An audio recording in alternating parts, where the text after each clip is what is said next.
Hello, and welcome to Spotlight, the official podcast of GRAPPL. I'm Benno. I'm JP. And I'm Gareth. We're going old school. We've drafted in Gareth this week to join us. Not just because last week me and JP struggled doing a 3-hour show on our own with us both needing a piss. No, not because of that. To get Gareth back to talk. To help us, not to celebrate. Oh, well, maybe actually no. We got you here, Gareth, to celebrate the 5-year anniversary of the GRAPPL podcast becoming the GRAPPL podcast. You know, that's what it is. 5 years since you bought us from Indie Corner. That's why you're here, mate. That dodgy deal you did with us in the back room of a pub somewhere in London, or actually it was in the back of Joe's car, wasn't it? I think that's when you were back of Joe's car. Yeah. When you made your move. I was blowing my mind that when I was listening to last week's show, that bit came up, and I was just like, 5 years, like fuck, like you know, I get into these territories now. I don't know if it was like on the Cody Road show, it's been like half a decade. Kind of thing. Once you get to that midpoint, and you can just you can not refer to it in years. You can add the word decade or something like that to the mix. Yeah. But it's wild, isn't it? It's just when you can start referring to it as the distance between, say, I don't know, Hulk Hogan losing to Yokozuna in 1993 and Austin beating The Rock at WrestleMania. That's when that's when you know it's been a long amount of time. That's how I measure decades and half decades after doing this. It's funny you went there, because I was thinking Hogan and Mr. T to Hogan and Savage. Mega Powers explode in my mind there. There you go. There's the age differential coming in again, mate. Have we outlived the GRAPPL app at this point? Has the podcast lasted longer than the app as GRAPPL? Did we make half a decade? You could have solved some problems this week. I don't know if you saw. A lot of people were fighting on Twitter about Kurt Angle having 5-star matches. You know, the GRAPPL app could have resolved this issue with the answer of no. Kurt Angle has never had a 5-star match, and we could all moved on with our day.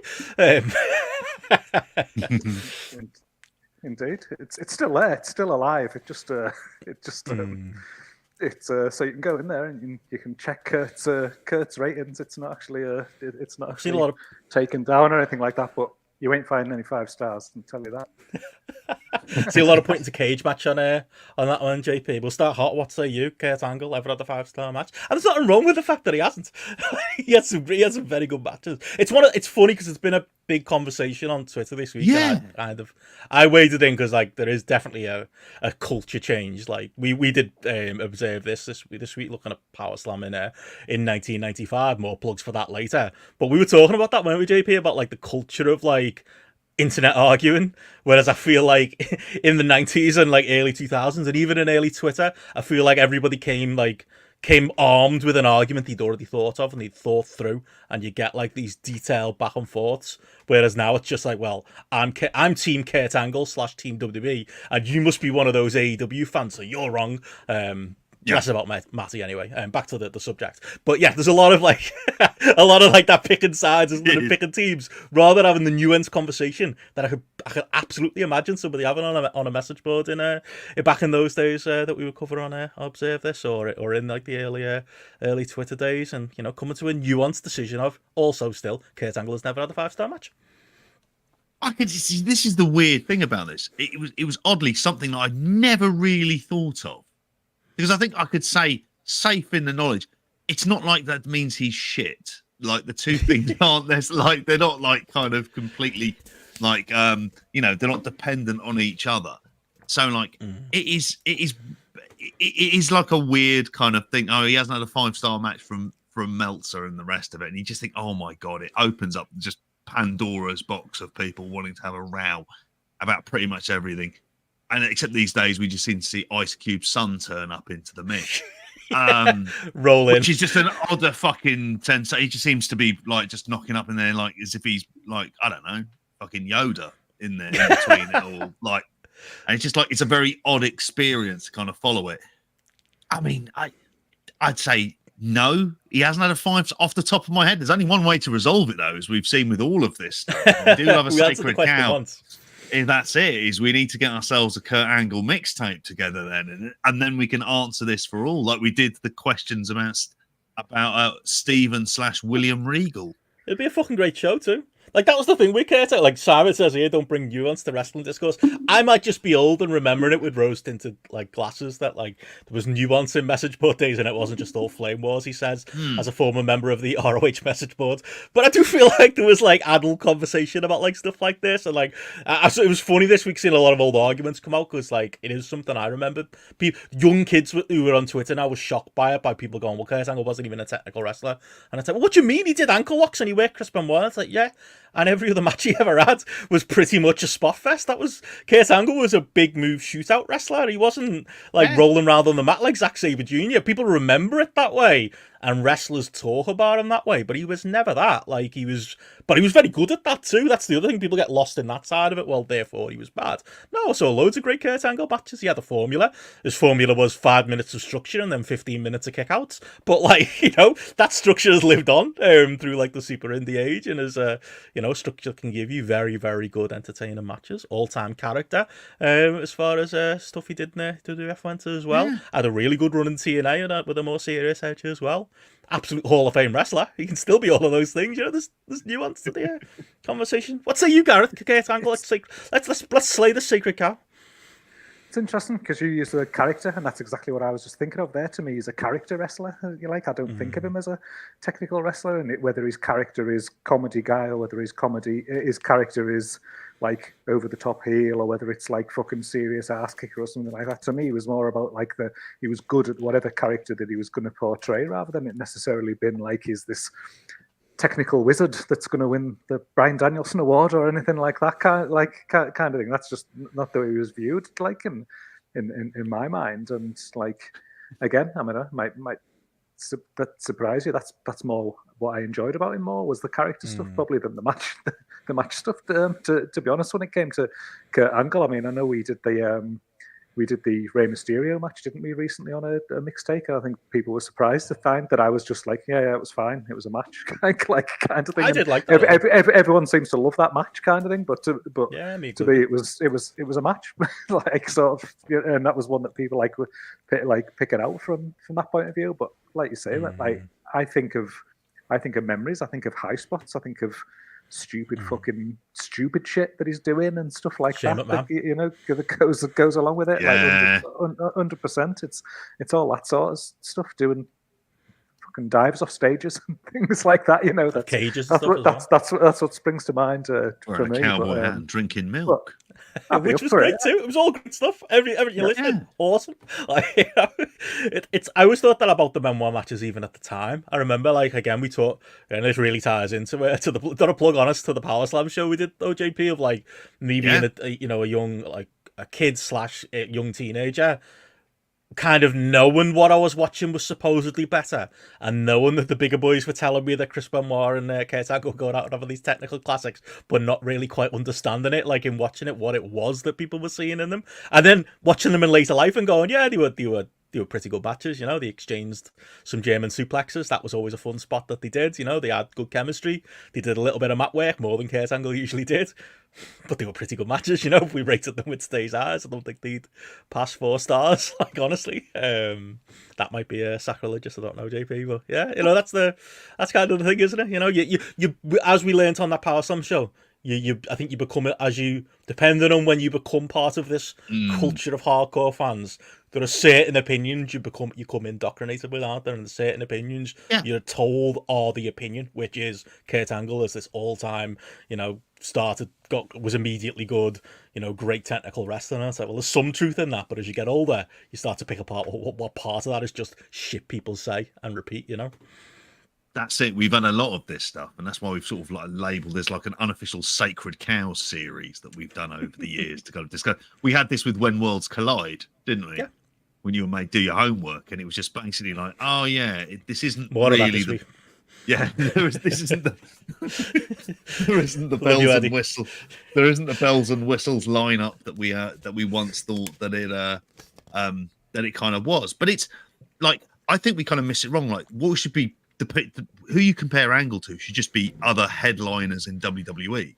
Are his matches better than The Rock's overall? Yeah, I'd happily go with it. I mean, obviously there'll be some exceptions to the rule that The Rock has, but if you want to go in the main as a main event WWE wrestler, he's like kind of like as good as they really get, to be honest with you, for like trying to bring like crowds with you and the rest of it. There's a few people above him, but there's not that many, and that's who you should be comparing him to, rather than say, I don't know, Timothy Thatcher. Yeah, you like lose the you lose the context of it entirely. He wasn't having like grapple fuck matches. That wasn't something that Kurt Angle ever had, unless I missed that era. I don't know, maybe he did that in Memphis before he came up. Like maybe that's where he got that out of his system. But no, he's like you say, he's a character, and he's like a kind of like he wrestles like a main event wrestler, which by definition in the West means you spam your bloody big moves. That's what you do, and you emote. His gimmick was great technical wrestler. Doesn't mean it was reality, but great wrestler is probably, where he lands. But I mean, on that note, we should mention it. Like, I don't know if you had the chance to listen to the Observe This, Gareth. I'll throw some more like gasoline on the flames here as we petrol. Sorry, I'm not American as much as I try to be. Like on the flames here as we. I could hear me dad there. We looked at Power Slam issue 6 for Observe This week. Amazing trip down memory lane, 1995. Perfect timing because it was right after When Worlds Collide. Also had the Steve Austin, stunning Steve Austin interview in it, but it also had the very first PS50. I don't know if you've seen the rankings yet, Gareth, or you want to be spoiled. All I'll say is the distance between Brett and Shawn might annoy you in that list.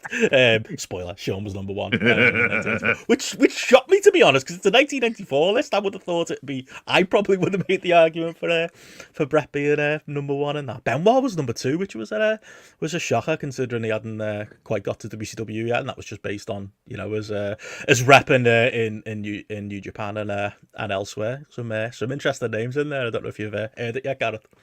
I've not had a chance to listen to the show yet, but I can't wait because I always say to you it's like one of my favourite shows. Like just when you go back with the old observers, or as you now do, like with the power slams. But when JP put the list in our chat and just looking down there, and I don't know, I don't want to do any spoilers, but there was somebody at number 25 that I was like, Jesus Christ! Like I just couldn't couldn't remember that, is that?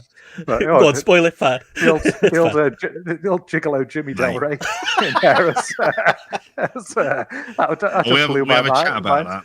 Speaking of agreed IWC opinions, Heavenly Bodies, all-time tag team. That's tough and tag team of all time, wasn't it? As we were told by our Lord and Master. Yeah, with Jim Cornette on his phone. This is one of the things, though, when you look at something like the Power Slam list here, when you talk about things that you were told, and it was just like that is fact, and you believe it. There was like so many wrestlers that you just like, you oh yeah, this person is brilliant, and then they would come to WWF or something like that, and you'd just be like, well, that guy, like kind of thing, like he's this person who everyone's been raving about in credible magazines for a while or something like that. That's always where it just totally blows your mind. And then you go back and look at some of these lists and you just think like, oh god, the revisionism and things like that just comes in where somebody's got either had more knowledge at a point in time, or they're copying the work of somebody else at a certain time, kind of thing. And then when you go back and you go, oh no, now actually I've watched that guy's entire body of work. It's so out of kilter, some of these opinions. But that's what's great about wrestling. I love that. I think it's we were saying, Gareth, especially then though, because at least now, we've got everything on our fingertips, haven't we? Whereas in 1995, when they're putting this list together, had they seen the full body of work of all 50 people? Probably not. There were probably names in there. It's like, well, everyone says that, I don't know, I'm using an example, Sabu is, top 8 wrestler in the world. Spoiler, he was number 8. But it's on the couple of matches they've seen, they broadly agree, but they might not have seen, the bad Sabu matches. Or better example, maybe think of you immediately, Gareth, up in the 40s in this PS50. There's a man called Super Delphin. I couldn't remember why I recognised that name. I was like, oh, maybe I've just seen, a message board poster somewhere. No, I didn't know. It was a teletext poster I saw who used that name.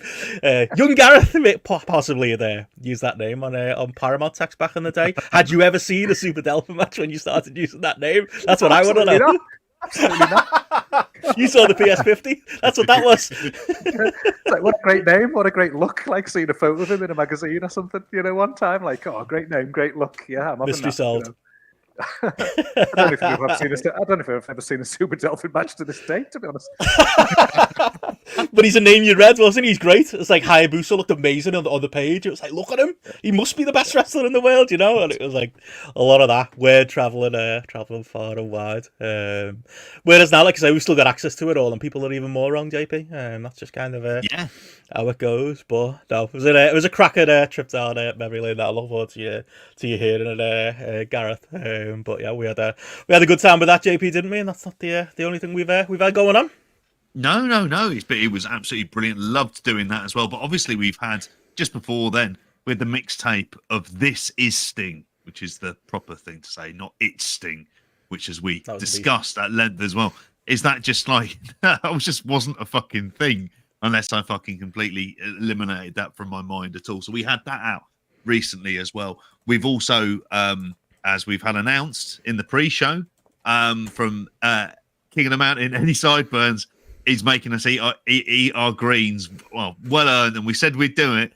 It's Global Force, mate. We're going to be going back to doing the GFW Amped anthologies in there as well. Which pack of microwave greens. I made notes on some of it. Oh yeah.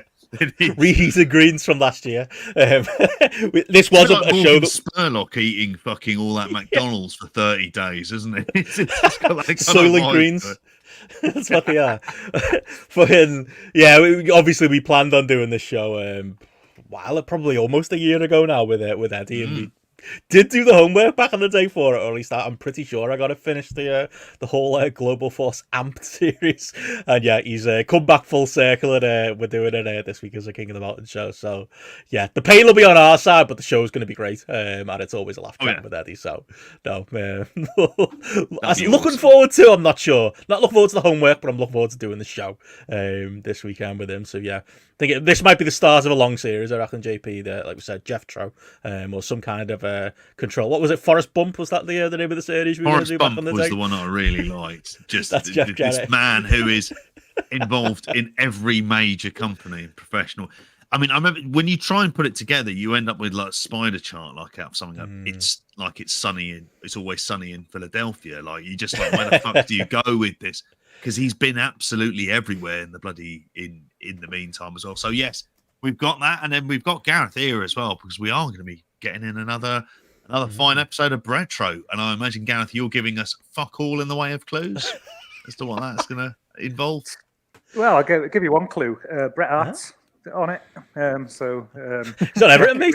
From page that Power Slam from 1995 as well. We are the Bret podcast. No, yeah, we've got it's in the can already. Peek behind the curtain. We recorded that before Matty jetted off.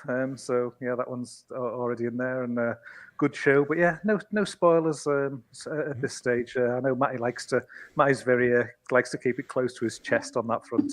So yeah, well, I won't betray him while he's away. What's going on in this retro chat? I won't betray him while he's away, but just keep your eyes peeled on social media, and when that graphic shows, then you'll know. And when you know, you know. Always good graphic.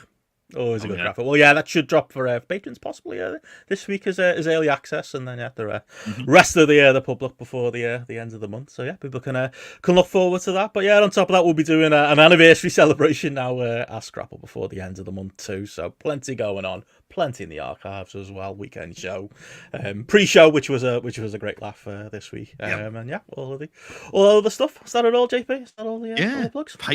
Patreon.com/grapple to go there as well. Weekend show. And we've got that in there in between. And what is, us straddling that fine line between homage to my father and again a possible act of racism in how I covered the midweek news update for St. Patrick's Day as well. So that's on there. I've got up there for free for people to listen. I don't think he'd be happy. I don't think anyone actually from the Republic of Ireland or Northern Ireland would be at all happy about that. Just to say the island of Ireland, and we'll include that. They may not have been happy about that. There we go. So yeah, patreon.com/grapple and youtube.com/@grapple as well, if you want to get your video viewers in. Excellent. Well, on that note, we should get into the week's wrestling. Like we said on the pre-show, we've got some AEW to talk, some WWE to talk, bit of Bushy Road news, and then a few odds and ends. Dark Side of the Ring, we'll be talking at the end, as well as that A&E documentary. But before we get there, we'll start with some AEW. Gareth is back, so it's reclaimed top spot as far as intro on the podcast goes. Oh, we did it last week too, JP. Good little show last week. I enjoyed that show last week. Definitely, give us credit there. I think we did a good job on Spotlight this week, but we need Gareth to take us to the next level. So, Gareth, the floor is yours. It's here to chat some AEW. Hey, you're here by popular demand. People always want to know when you're back on the show, and a big reason why is they want to know where Gareth's up to with his AEW homework. What Gareth's thoughts are. Little birdie again, Matty might have told us all that you weren't necessarily feeling the pay-per-view halfway through watching. My first question is, did you ever finish it? Knowing you, I'm sure you did. And my second question is, what have you made of the TV these last couple of weeks up to, and including this week's Dynamite me and JP talked about on the weekend show? A lot of questions. I was going to say there's a lot to cover off there, but I think me and JP will go for a coffee. I think I was going to say, go and have that piss. You don't need to wear your black trousers this week like JR. You'll be all right. But no, Matt is right. Like me and him went out like a couple of weeks ago, and I was saying to him, I think I'm done. I was thinking, I was teetering there. I think I'd been on the show like last time and talking about the Revolution card and like how you looked down it and it was like everything was, a match that seemed like, oh yeah, that's a good match. That's going to be good kind of thing. That feels like it's, on paper, this looks like outstanding pay-per-view. And like, I was just watching it and I think we just went through like match by match and I just felt like I just didn't have a reason to care about like the majority of it, to be honest. Like just going through and there was stuff just going on in front of my eyes and like thinking like, yeah, that's good or that's fine or that's okay. But I was just like lacking that sort of feeling of investment. And then I think I got up to, it was the match before the Ospreay Takeshita match. And I just was like, I'm fast forwarding, I'm going to watch Sting. And then like, I'll watch them at a later date kind of thing. And then it took me until this weekend to actually like watch the main event and watch the Takeshita match. I just couldn't like inspire myself to want to watch it really. And it was funny because I was like listening to you guys talk about like the end of the show and you've been quite like, oh, and we all got the send off and everyone went home happy and stuff like that. I was furious at the end of Revolution, like just when it went off the air, and I was like, where's my moment? Like I should be sitting here crying. This man who's been part of my wrestling fandom for my entire life, and I've just had to sort of get cut off, and I was just like, fucking AEW bullshit kind of thing as usual. So it really fucking annoyed me that it just didn't get the time and the grace that it deserved, and like that you didn't get this like kind of big moment that you could sort of fit in that positive emotion. Like the match was like bags of fun and stuff like that, but I was just like,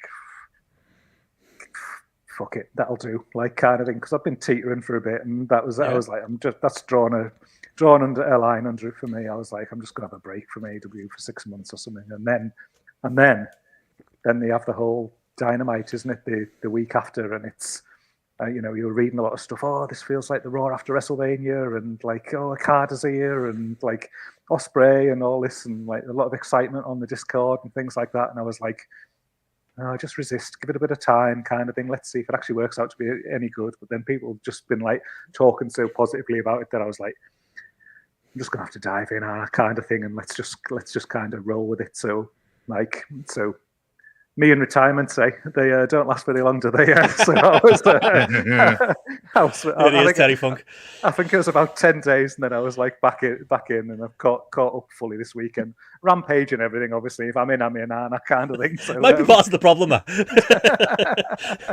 But no, I've been really enjoying the last few weeks, and just like glad that I've made that decision, like really, because like Matty was right. I was done. I was sitting fucking going through looking at all like American Independence and things, thinking, well, I'm not going to be done with wrestling. I'm still going to watch something kind of thing. And I was just like scouring cards to try and find a promotion that might have something out there that I could like get my teeth into and stuff. So as it happens, there was none. So back to AEW.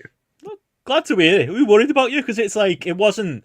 I actually don't think it's that at odds with me and JP on the pay-per-view. I think we both really liked it, but there was a lot of greatest AEW pay-per-view of all time talk that I just don't think we were taking part in, were we, JP? We were much more split on it, if mostly positive. So still different than you, but not as extreme different than you. Then I think that the majority of the discourse went very much in the opposite way of you, Gareth. A lot of AEW is back, and such was the conversation. So that is interesting, but I'm glad you stuck through with it. Like I say, like we've been massively high on the last, well, maybe me more so than JP, actually, to be fair. I should generalize, like, on the TV the last couple of weeks. You've been a bit more split, JP, overall positive, I would say, but like, yeah.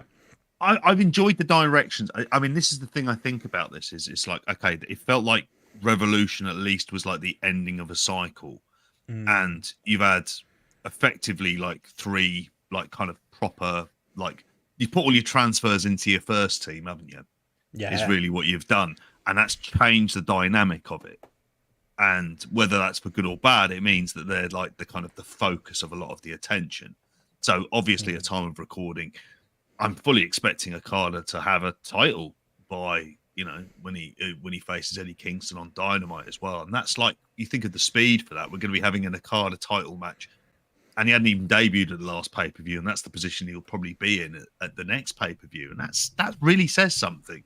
You know, there's the buzz of the Mercedes Mone talk as well. And I think sometimes the rating stuff, you can kind of like lose the wood for the trees, because I think for them, what they need to do is they need to kind of make sure that their particular hardcore fan base is happy, and they have to deliver on that front. And then over time, people, I think, will come with you. And I think they kind of get that, and they've made a few kind of interesting moves. And not having MJF around, it just feels like it's a bit of a godsend for it in terms of like week-to-week TV. Considering of where it was and a lot of the stupid shit that was happening. Like, we haven't had any fucking, like, the devil talk, have we? And by God, I'm delighted about that. A lot of fear that it's coming back. A lot of people terrified last week, which is funny, because again, that's kind of where there's a split. Because I think, obviously, you know, a couple of our patrons mentioned it in the Discord. Like, Gareth was actually quite high on that, you know, period towards the end of last year that we particularly hated, you know, with the MJF stuff, and MJF being a main character reason for that. And obviously, I know once the pay-per-view came around, I think, you know, there were bits where we were a bit more in agreement as a whole. But what would you say it is, Gareth, that's like pulled you back in? Is it that fresh coat of paint? Is it that, like, it does feel, as JP says there, it feels like, you know, big Premier League club who's just splashed out on, you know, unfortunately, Will Ospreay maybe used the wrong analogy when he pulled out the Galácticos photo. It was like, even, you know, I'm not sure, you might want to turn the page on that, Will, and see what happened next. But there's a feeling of that, isn't it? Of, like, you know, Chelsea, you know, splashing the cash on a load of players, or, like, you know, whatever your team is, you know, spend. I don't know why I picked Chelsea. They're never the baby faces, but you know what I mean. Like, bringing in all those big names. Arsenal the baby faces, mate. Some would agree, some would disagree. I don't know. I think it's like slagging off Kai Havertz. Like, I think now you need to see the kind of bigger picture of where he is at this point in time and how good he is. But anyway. But would you say it's fed into like that, Gareth? Because it does feel like there's been a real, like, hard shift, and like we might be just, maybe part of it is that we're in a bit of a honeymoon period with that right now. You know, we've got like the New York Post today covering it, you know, talking about, like, you know, AEW kind of shifting gears, I suppose, as far as like a lot of the story last year was WWE racking up wins. And despite the fact we're on the route to Mania, you know, that short period of Okada, Ospreay, Mercedes all coming in does feel like a bit of a momentum shift, and it has brightened up the place, you know, and it does feel like, you know, there's a bit of momentum behind it. Would you chalk it down to that? Is that a big part of it? I think the thing that, like, I always, like, a statement I always like come back to is it's about like making like TV compelling kind of thing, and like, and I think the thing that I was saying there about Revolution was this idea that there was stuff going in front of my eyes, but I just didn't feel like I cared, and it didn't like feel like that there was a reason to care, sort of thing. And I think that it's not necessarily just bringing in these big names or making these signings, because that could easily go the other way. There's plenty of people that have been signed to AEW that are big names or are wrestlers who've liked, and then just like their immediate presentation and things like that has just turned you off, soured on things like quite quickly and things like that. They maybe haven't been handled right in the first instance. And then I think the thing with me for this one is that they have actually generated a reason for me to care, I think, about each of these people, or they've put the care into it, that there's enough there that makes you think like, oh, I'm intrigued, I want to see what comes next here, kind of thing. So you're not like immediately feeling like there's a, you know, you're not dismissing it immediately. So I think when I was on here, it was when you were away, Benno, and we did the show in the build up to Revolution, and I think I was slightly more positive about the Bucks presentation there. I think that just turned me about the week before, kind of thing. And I think that whole presentation with Okada, like, so from hating the first day of the Bucks under this new persona to then suddenly been a bit more going into that pay-per-view, like, I know I like what they're doing here. And then actually at the pay-per-view, they were one of the highlights for me. They were perfect for what they needed to do for that match, for the way it needed to be presented.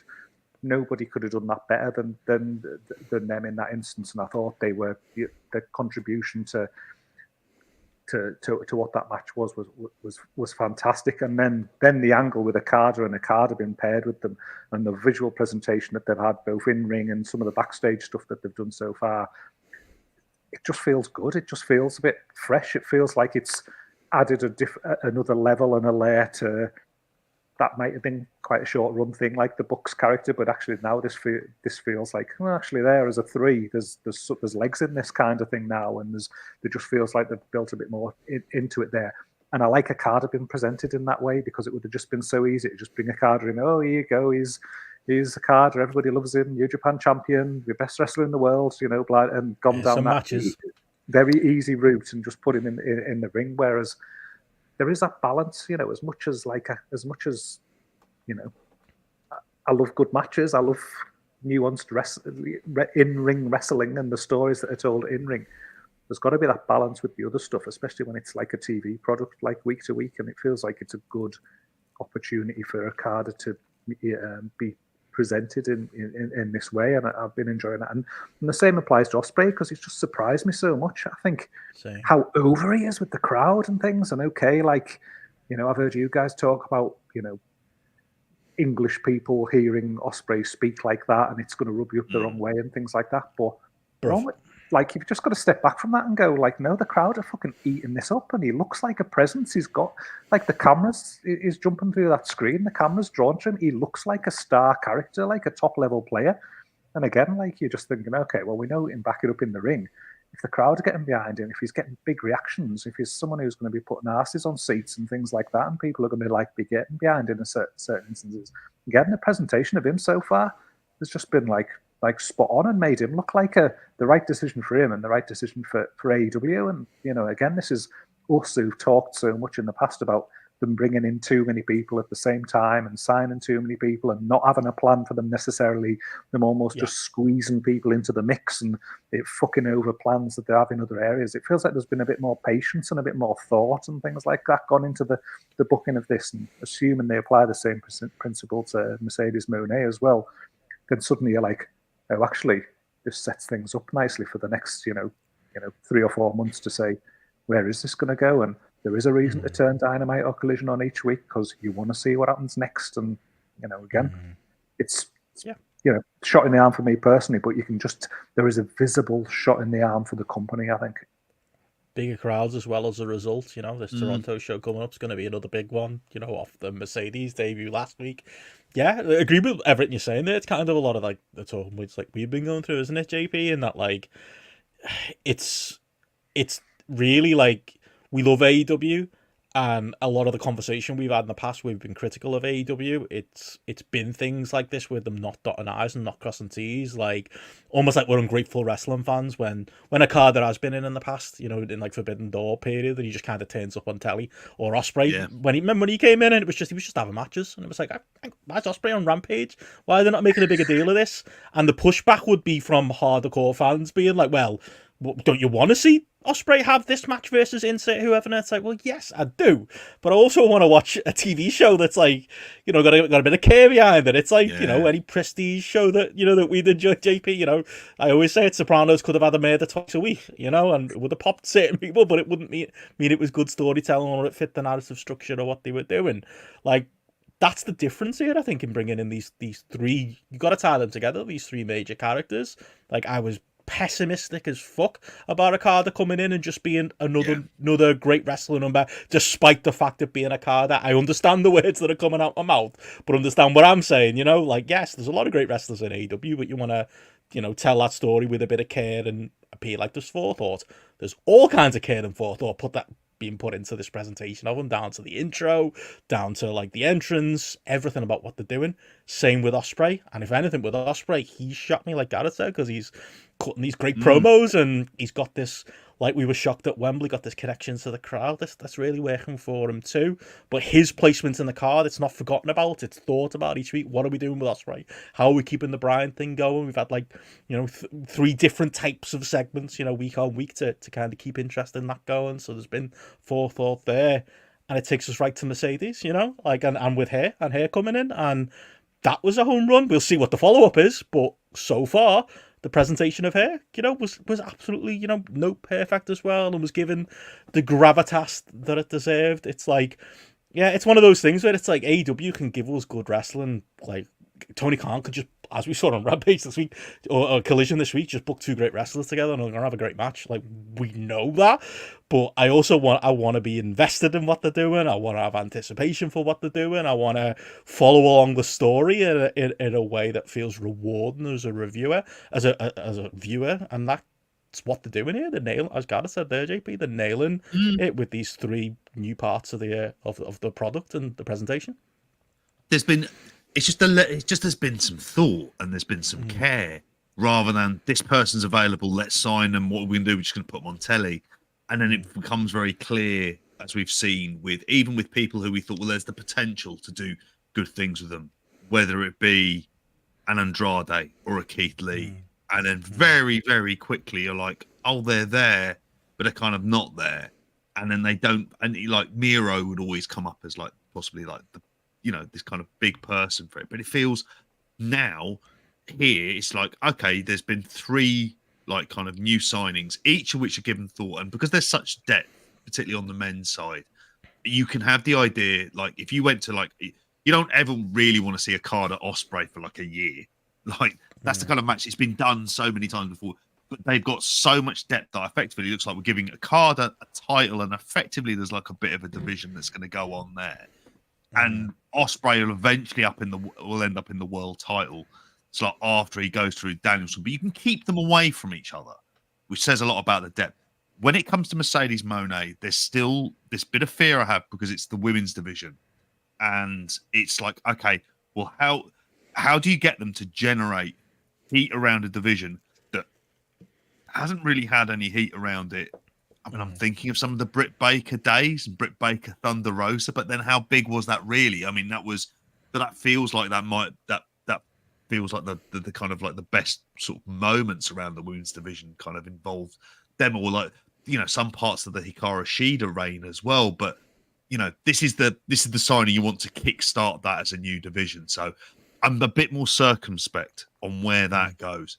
But Ospreay's adaptation to kind of US TV, phrases that work, and they're over, music that people are singing along to. It's like, well, they're the kind of, in some ways, already he feels like he's part of the furniture, and he's got like something that really works for him at the moment. And it's very simple, of like, with the aim of actually this is the other big thing to what AEW never used to do, is they're starting to deliver on some of the big matches. Dare I say it?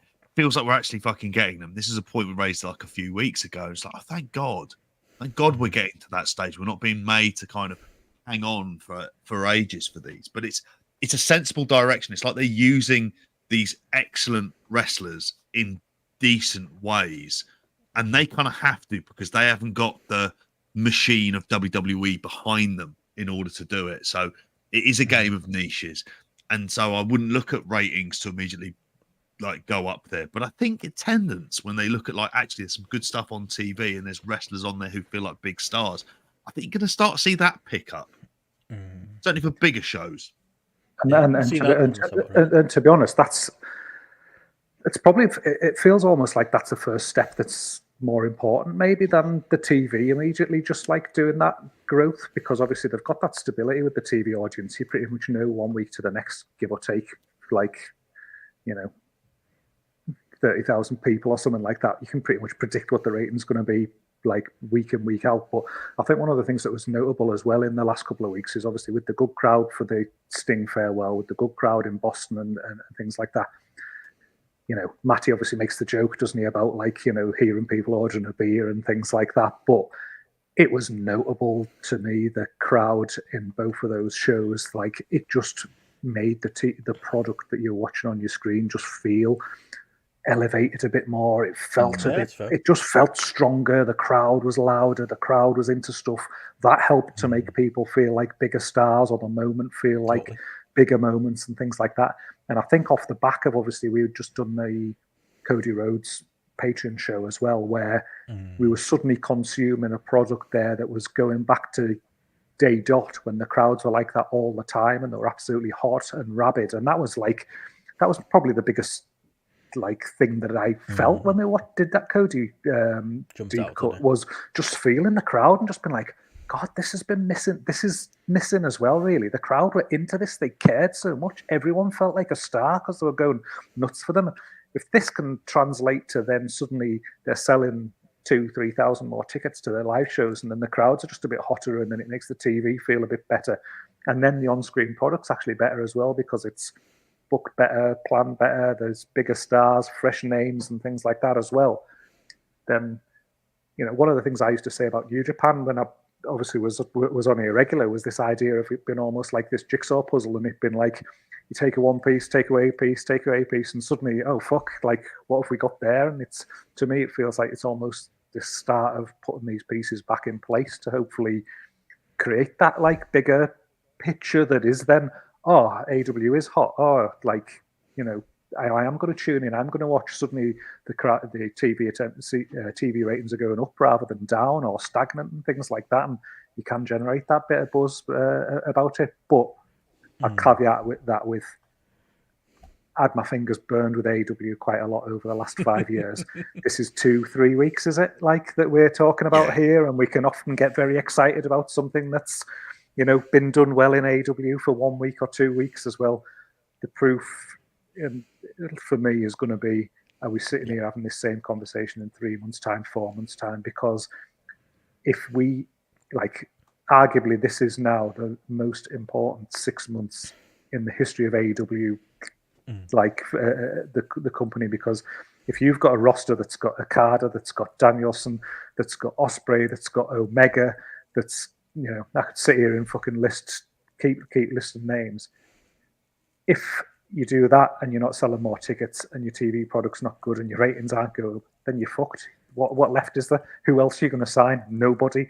This is the greatest roster that hardcore wrestling fans, if you turned around and said, like, 5 years ago, oh yeah, we're going to have this roster, it's going to have all these names on it, Shibata's going to be on there, like fucking Eddie Kingston's going to be on there, all your indie darlings, and you'd be like salivating. It's like a real life EWR game. And then it's like, if this doesn't work now, then what's going to work? Nothing's going to work, kind of thing. So they absolutely have to follow through and get this right and maintain this. And it's, Tony's shown that his eye can wander and his concentration or whatever can go, and he can, so this is where they really need to fucking stick the course out and do this properly.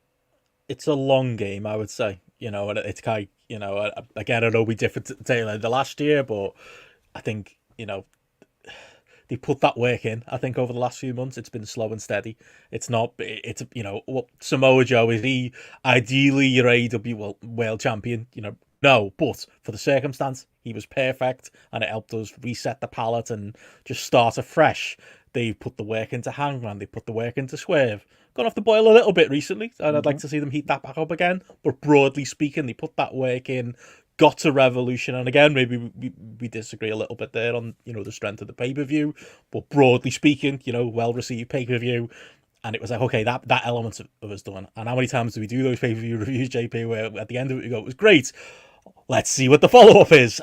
And then the follow-up's been good too. So it's like piecemeal, isn't it? But like, it's gonna be a slow process.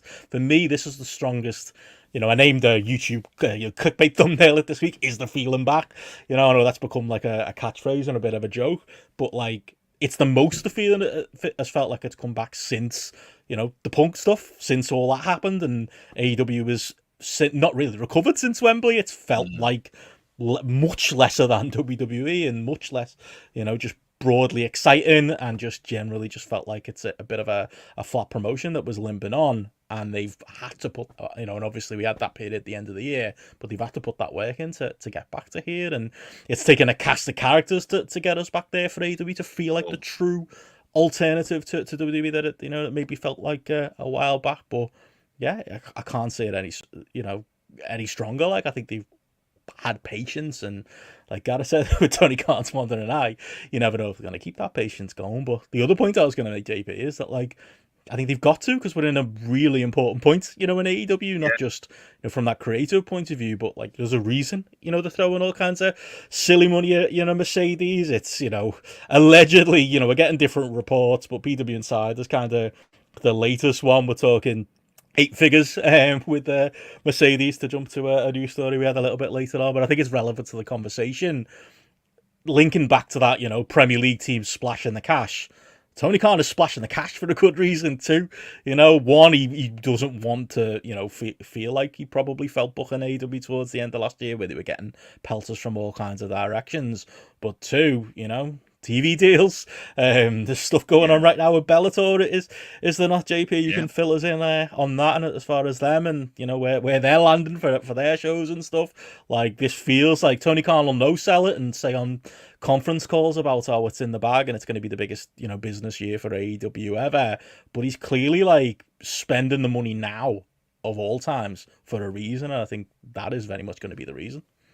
I think this is the thing when you're hitting into TV deals and you're hitting into negotiations, is you want your product to look as strong as possible. And I suppose from that perspective, and it sounds really bizarre because I've been banging the drum for a long time, they don't need to sign people. They don't need to sign people. And I think, in fact, with Okada and Ospreay and stuff, there were things we overtly said, well, they should be going to WWE. Look at where they are as a company. And this sort of ties in with that New York Post article. It's interesting that they've won all 3 of those bidding wars. Yeah. And it didn't even feel like WWE, like as the article kind of hints at, really. At no stage were they big parts in the negotiation. I know Ospreay's been talking quite overtly about this. It's just like they have a view of the kind of wrestler they want, and they probably feel that their performance center is the thing that is they're much more interested in former athletes going through a kind of a system and a process through NXT. They're more interested in that than any sort of big free agency. But AEW don't have that, and they need to turn it on for this TV deal. That is the bigger thing in all of this. Now, the Bellator stuff is interesting because obviously that's going to Max. Right. It's interesting in the sense that Bellator's just been bought up by PFL, so they can afford effectively to lose money because it's owned by the Saudis. So it is part of the whole kind of bigger sports washing operation. But then do you look at it as several things? Is it HBO Max preparing for live sport? Something which hasn't happened at the moment. What fits that bill perfectly? AEW. My God, even say you might even get a Ring of Honor onto there as well at the same time. As part of those TV negotiations, that's going to become like a big part of this. And I think they have to look at, like, is this turning into like a hot product? And so they have to think carefully about how they're booking them. And it's interesting as well, like, these aren't the only signings. We look at like the Jem Pepperman signings. There's people in terms of infrastructure. There's older people who've left. There's been like a bit of a changing of the guard behind the scenes as well at AEW. And that's like, in terms of, that's interesting to note. That's been around this kind of period. Now, how much of the old kind of regime kind of bleeds into this one, we don't really know. But at the same time, it's like it feels like they're gonna have to fucking deliver. It feels like the focus on All In is really interesting. But they are bringing this up, like they haven't brought up Double or Nothing yet. That was their original AEW pay-per-view. That's not brought up at all. Like that's not seen as the big show. They haven't even said where or when. Nope. I presume Vegas. I presume Memorial Day weekend because I'm considering going, but they haven't actually said yet. Nope. they haven't at all, and I find that to be. There's a whole bigger issue, I'd say, in terms of infrastructure about how they need to market aggressively and with a lot of money. But then are they waiting for the TV deal for them to say, look, we've got the potential to do this. Look at the kind of numbers that we're drawing as well. I mean, I know I saw photos from the Canadian Tires Arena in Ottawa when then they had Collision, where clearly one side of the building there was no fucker in there at all. It was that well catered to tarpaulin audience that normally does very well at these kind of shows. That was the one that was succeeding there. But you have to say that from a creative perspective, in the main, it's delivering good stuff. They've managed to filter out stuff that is like overtly shit. Don't get me wrong, it's not perfect. It's a fucking variety show. And the bigger stories and the bigger narratives and the debuts have all been done pretty well, but it is very, very early stages, and it's about how bored they get. But they just need to be keeping their ducks in a row. That's the kind of main thing for this. Like, it's almost like, and for them paying lots of money, WWE, you know, we've said this before, they pay a very tiny percentage of what they're fucking worth to their actual talent in there as well. Wrestlers are entirely underpaid.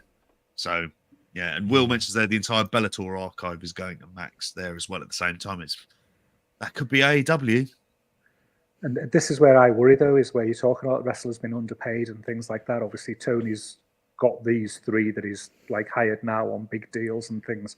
And this is where I have like the fear about him, where he could get into the fucking old dick swinging contest, and there's people coming out of WWE that you don't really want. You're not asked about adding to this roster now at this time, but because their contract's up and they're available, like him maybe starting to throw stupid money at people that he doesn't need to be throwing money at, because they're just going to break the wage structure, oversaturate the product, break the wage structure, all of that. Ospreay, basically. You know, and he's got that in him. He's absolutely got that in him to do that. And again, and it's whether or not this, you know, the discipline around that, because you see from his Twitter rants and things like that, his ego, his competitiveness with WWE and things like that gets the better of him so many times, and he can be his own worst enemy sometimes. It wouldn't surprise me one bit if he suddenly just threw a fucking stupid load of money at fucking Drew McIntyre or somebody like that, who's suddenly on twice as much money as somebody who's valuable on your roster. Leave Drew alone. I'll never know. But equally, there could be some mid-carder like that who we will. No, I get your point. Throw silly money out. Totally. That's where this. Yeah. That's Seth Rollins would be a babyface would be. Yeah, the patience and discipline needs to be. It's not just in the booking; it's in the business as well, and that's where it needs to extend to all areas. Definitely, and this has been a moment where Tony Khan getting a rush of blood to the end and just throwing money around has been a net positive. But you're absolutely right; it's not always a net positive. It's just the stars are aligned there right now. But there you go. Yeah, you and Matty should have a debate about Drew. I get all the grief about WWE. It should be you. You should be arguing with. I'm a big fan of Drew McIntyre these days. Even Seth Rollins has been all right the last couple of weeks. I'll hate him again in a couple of weeks. Don't worry. It'll come. Don't worry. I haven't completely lost my head. It'll come back. Speaking of people, nearly threw my phone on the floor listening to you fucking talk about those two last week. They were good. We're very fair and honest men, and we're not JP, and we'll give credit where it's due. But on that note, JP mentioned Ottawa, and there's a lot of our friends and family over in Toronto right now who couldn't be arsed driving to Ottawa, so maybe that tells you something. There seems to be some kind of rivalry, because Reg mentioned it, didn't he, on the show himself. That was going to be the segue. Speaking of people, I've got to begrudgingly go, he's not that bad, is he? Reg, he's been all right, hasn't he, in AEW. We should talk some Collision. Hardcore Reg.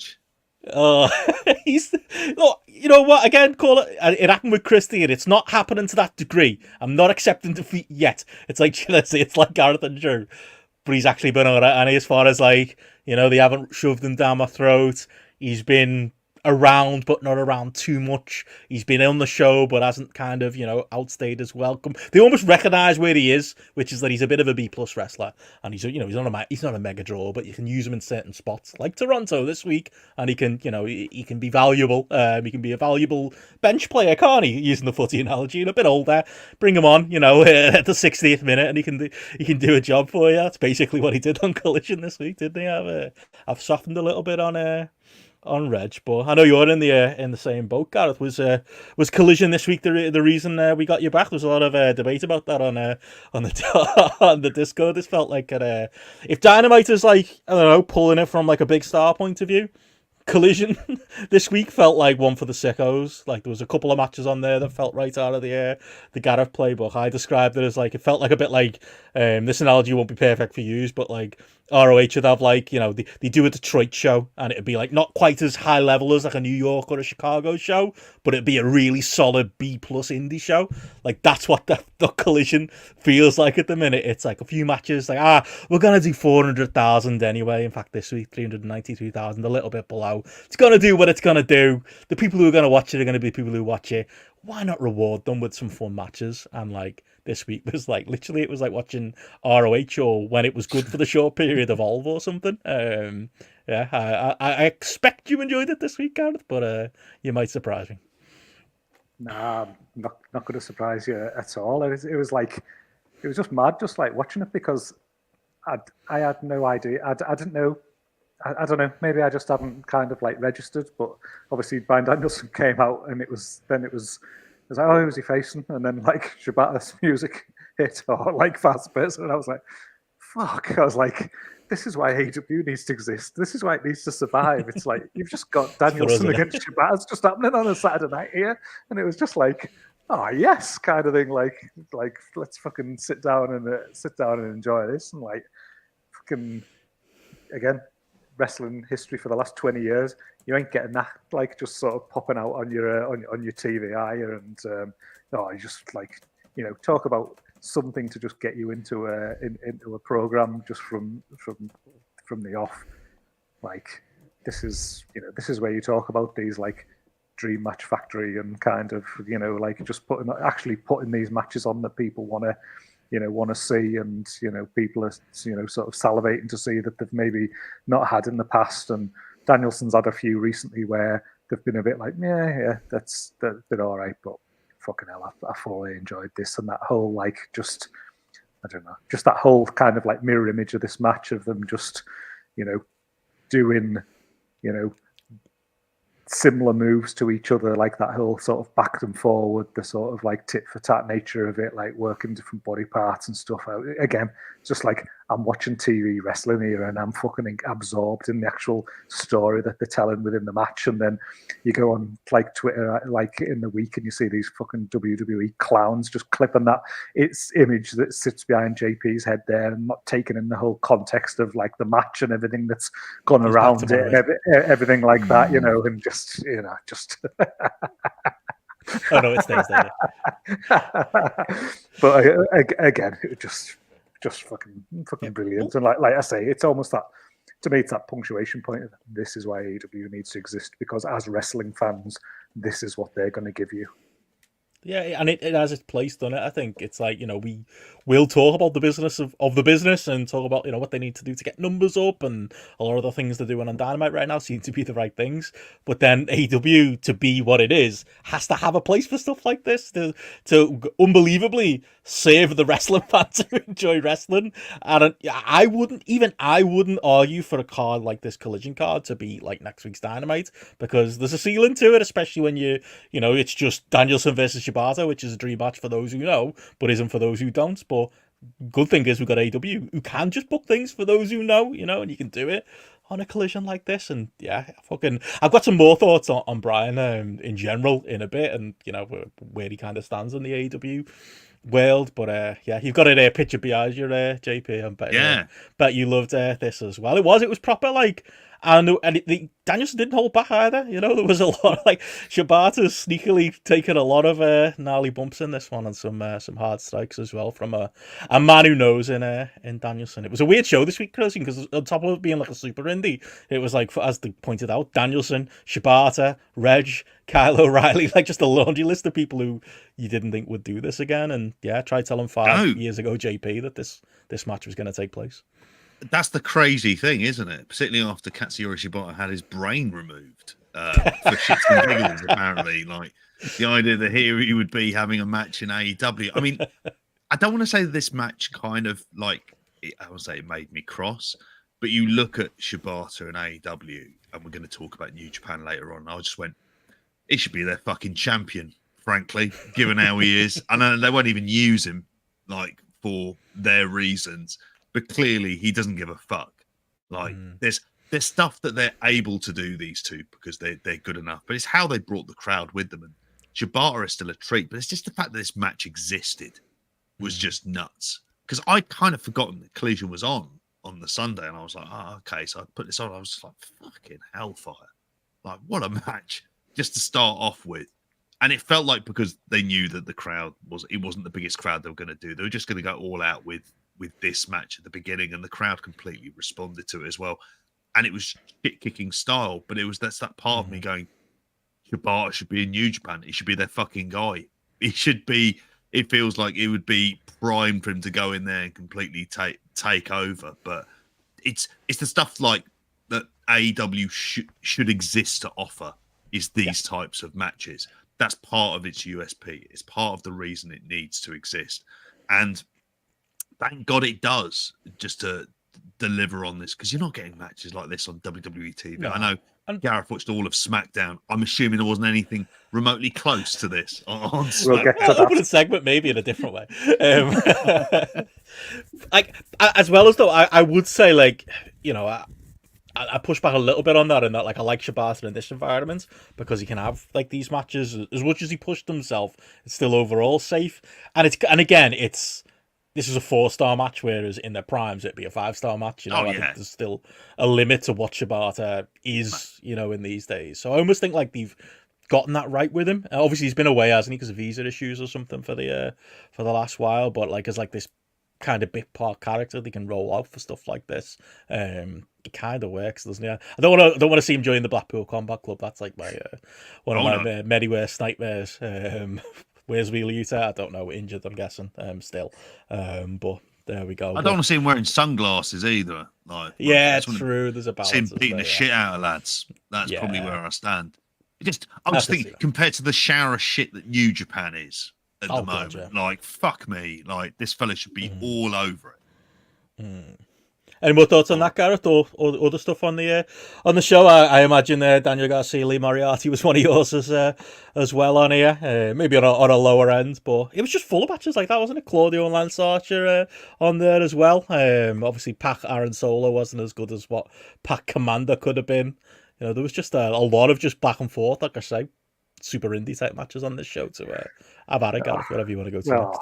Well, when we had that opener, and then then the show, like, I think the graphic came up, and it was like Daniel Garcia versus Lee Moriarty, and I was just like, oh, like, because, you know, having just been treated to that opener, I was thinking, like, oh, are they giving fucking these two 20 minutes to go out and just, like, have their have a match that they want to do as well? Like, you know, I'm a big Lee Moriarty fan, so I was like excited about him to finally sort of, like, maybe get a bit of an opportunity being in there with, like, Garcia, but just obviously this one just didn't get the time, did it?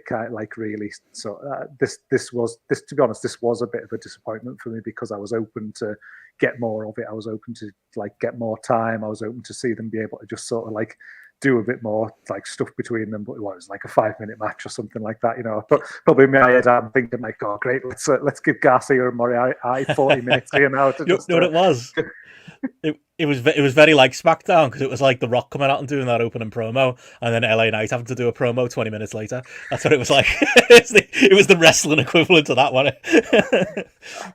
But again, I was just pleased to see an environment where they're even just there having a match featured on TV kind of thing in this year. I think that was something that I was just pleased to see, and hopefully we get a bit more. Hopefully Garcia loses them fucking pants. He took them off, didn't he, against Danielson? Awful. He took them off against Danielson in the tournament, didn't he? And he went back to his trunks, and I was like, great, got rid of the pants, and we're back to trunks now. But he's kept them pants ever since, so just needs to get shot of those. But can't have everything, can we? But just to come back to your point, probably the next thing then is the Cope stuff, like at the end. And I'm like you, I think we both give him a good kicking around the time that they were signing him, and how we didn't want to see it and things. We've obviously both turned the corner on Christian. I'm with you in terms of. Again, I'm not some fucking flag waving Edge fan or something like that, but for what he's done, like, I think if you strip things back, and like one of the things I was talking about, actually like caring about a story that's been put together and things like that, I've actually cared about his journey from like this feud with Christian to the point of like, I'm looking forward to seeing that final blow off as it comes to it now, the way that they've structured the flow of this storyline. I've been behind him. I've wanted him to get them wins. I've wanted him to get that opportunity to get that match again. Again.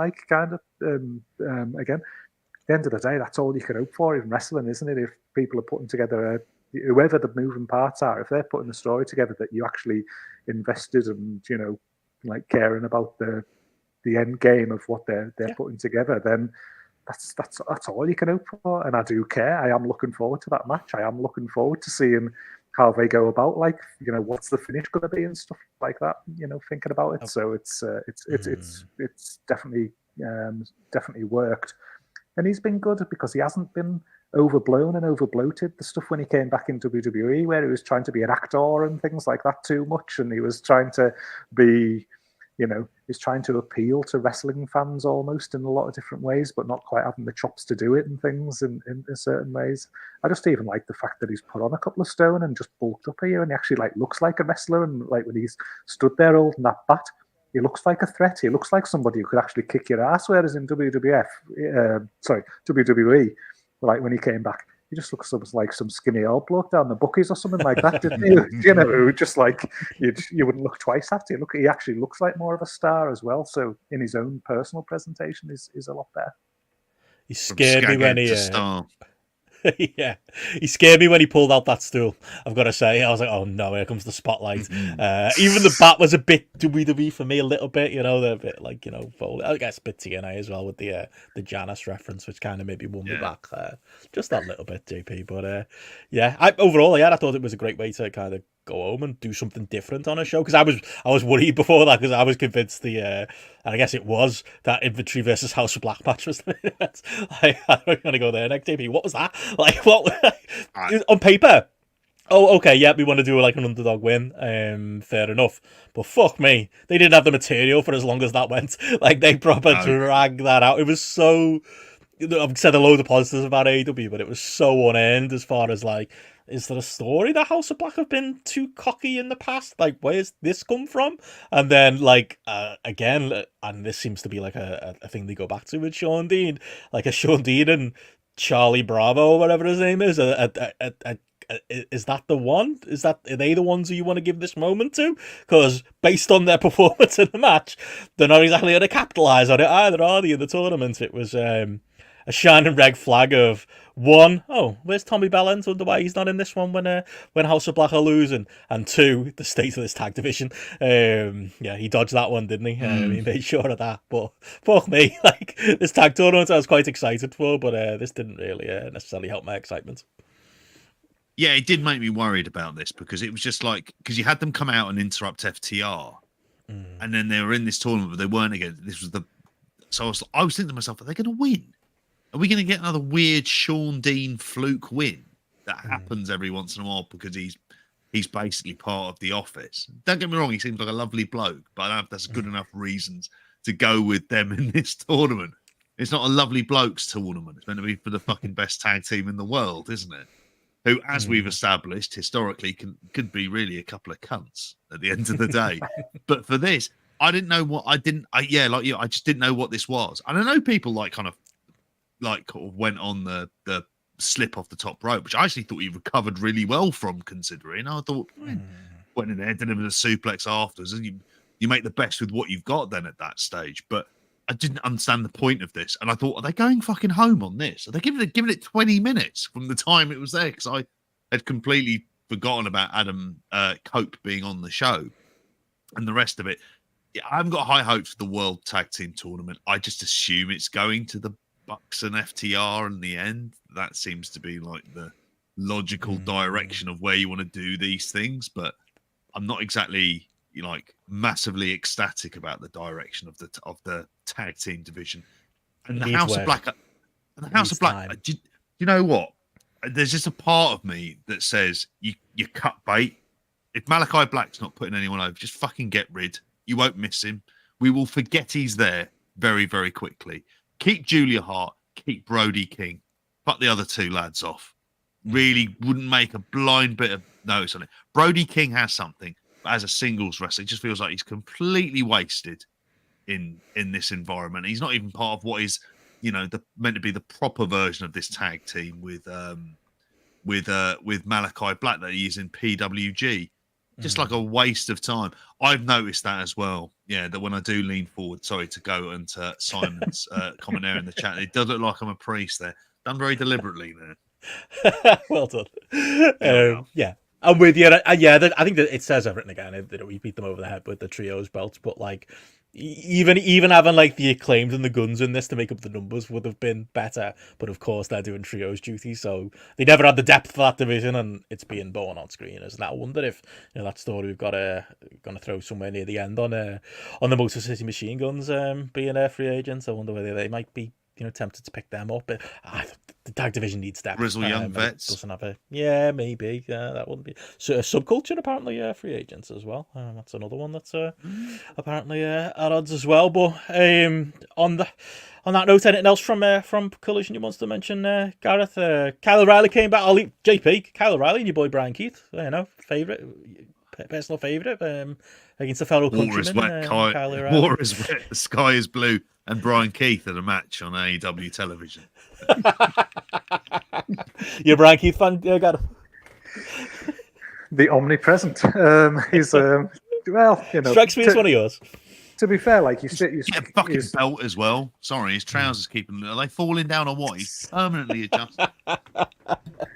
It's one of these AEW flavour of the months, isn't it? You get them kind of who just like suddenly they appear on every fucking show for a run and then they disappear for a while. But I think to be fair to him, like he works to a certain level every time, and like I think his matches are generally kind of like more entertaining than alternatives in there. Like this was a decent decent match overall without again going too over the top of it. But again, I think it was just another one of those that you just added to this card, and there you go. They just have a fucking 8-minute, 9-minute match or something like that that's actually got work and people working hard in it, kind of thing, and trying to tell a story in ring. But I think this was one where probably that live crowd did take me out of it quite a lot. I thought there was fucking crickets for a lot of this match where they just weren't arse, and that's the difference for something like this. If you have got a bit of if you have got a bit of crowd reaction on something like this, it's amazing how much it just elevates it and just makes it feel that much better. Definitely. And then actually, when you haven't got that, it just takes it down a big notch as well.